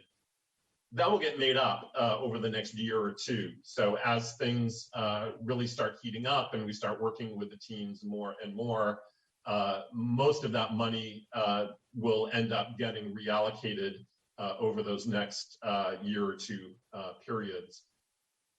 And then also on the TCC internal costs, we had anticipated allocating the TCC team costs to the project, and the decision was made to defer that until the beginning of FY23, so starting this month. Their costs are now allocated into the project budget, and so that was a savings that will be recognized. And then just quickly, the final slide. This is the readiness assessment summary slide that we showed you in May.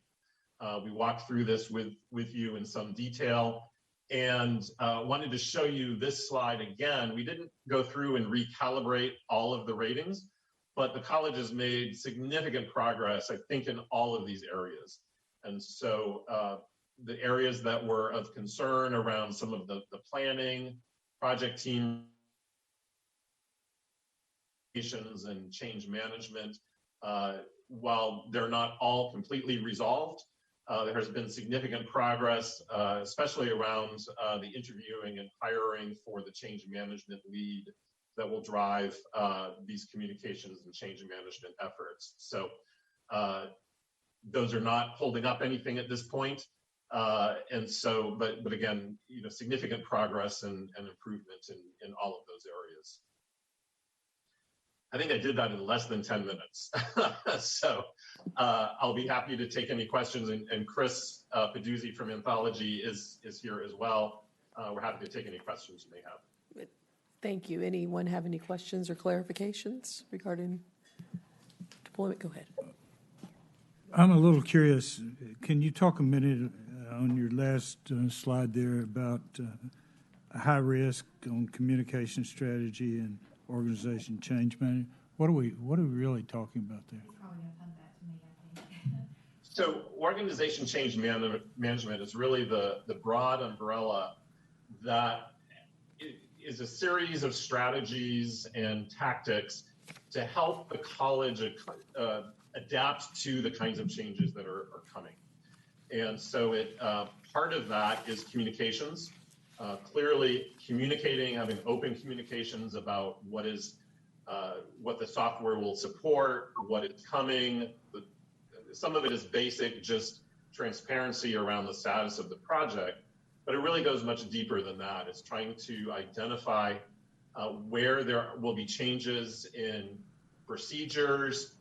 There may be policy kinds of changes that need to be addressed, but helping the college understand where those changes are and working with the impacted units, whether that's a department or a series of users or categories of users, helping them to prepare for and understand the kinds of changes. And then, of course, the training. So organization change management includes all of those things, and the strategies around those really help coordinate and sync those things up and integrate them into the work that the teams will be doing. Again, the goal to prepare the college to understand when the system goes live, they're well prepared to understand how it's going to work and what kinds of changes are in place with it. So I want to add one other thing about why those are red. So you may recall that of the 28 positions we've assigned full-time to this, we had a lead, and we're calling it organizational transformation now instead of change management, a lead position there, as well as a lead communication position and a lead training position. And all three of those are intended to be permanent beyond the conclusion of this project to fill known gaps. We've been a little slow in getting those hired. We're preparing right now to extend an offer to that, the organizational transformation position. And then the communications and training will report to that position. So we've got them posted, and then we'll be post-haste be making some decisions around getting those positions filled as well. So that'll be key. And one of the things that we've talked about modeling ourselves after is the very robust communication strategy we've got for the bond program as an example. So we've stood up a website. It's not very populated yet. As soon as we get the communications team in place, they'll live alongside the project team all along and be helping us start to stand that up and communicate more broadly across the organization. But the very specific reason they're red right now is that we are just finalizing filling those positions. Well, I think you've answered my questions. My question really came down to if these are high risk, what are we doing about it? Yep, so on it. I get, thank you. Good response. Yes. Thank you for that question. Does anyone else have any other questions? I do have a question about this timeline.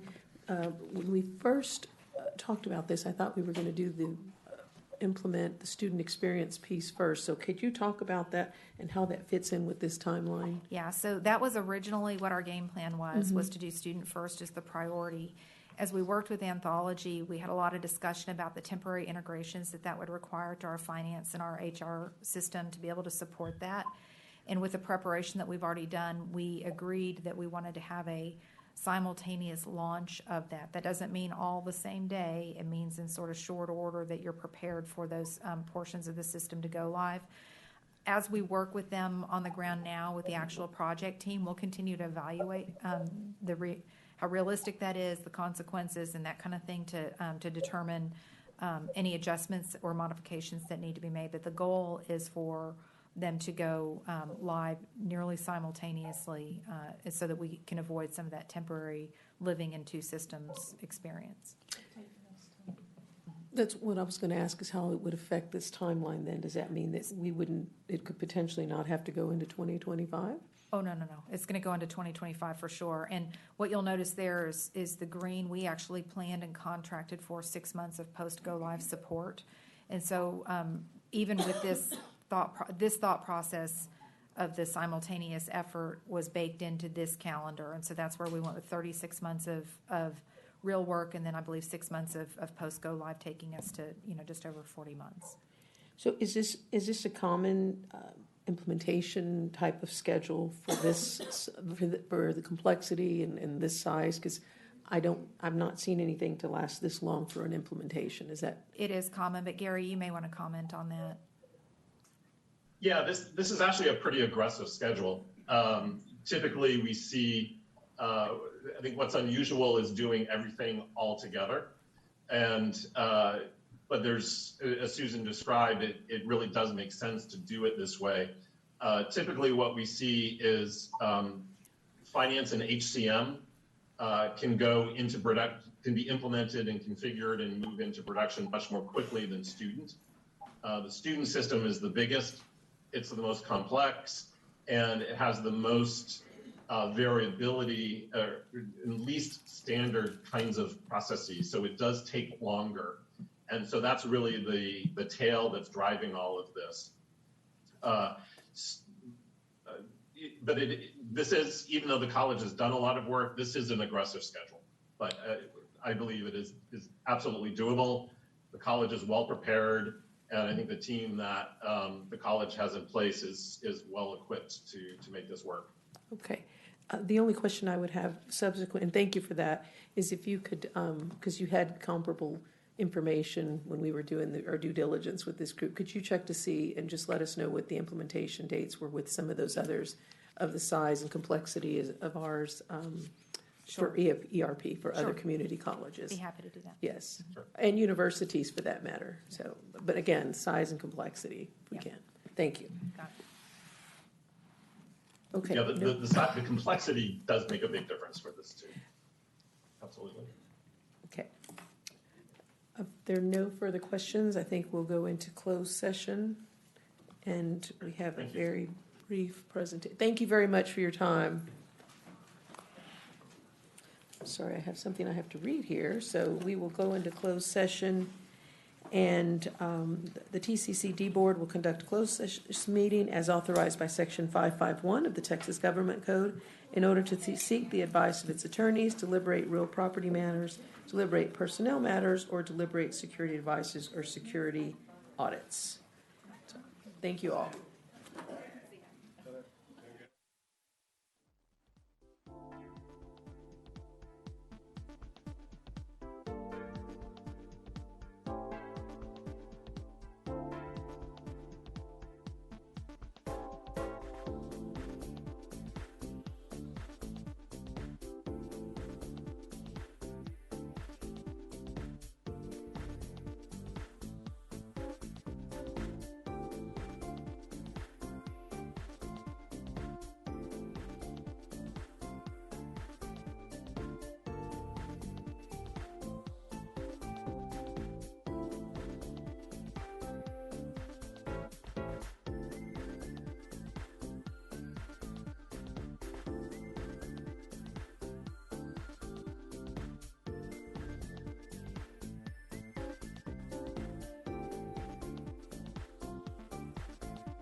Okay, okay.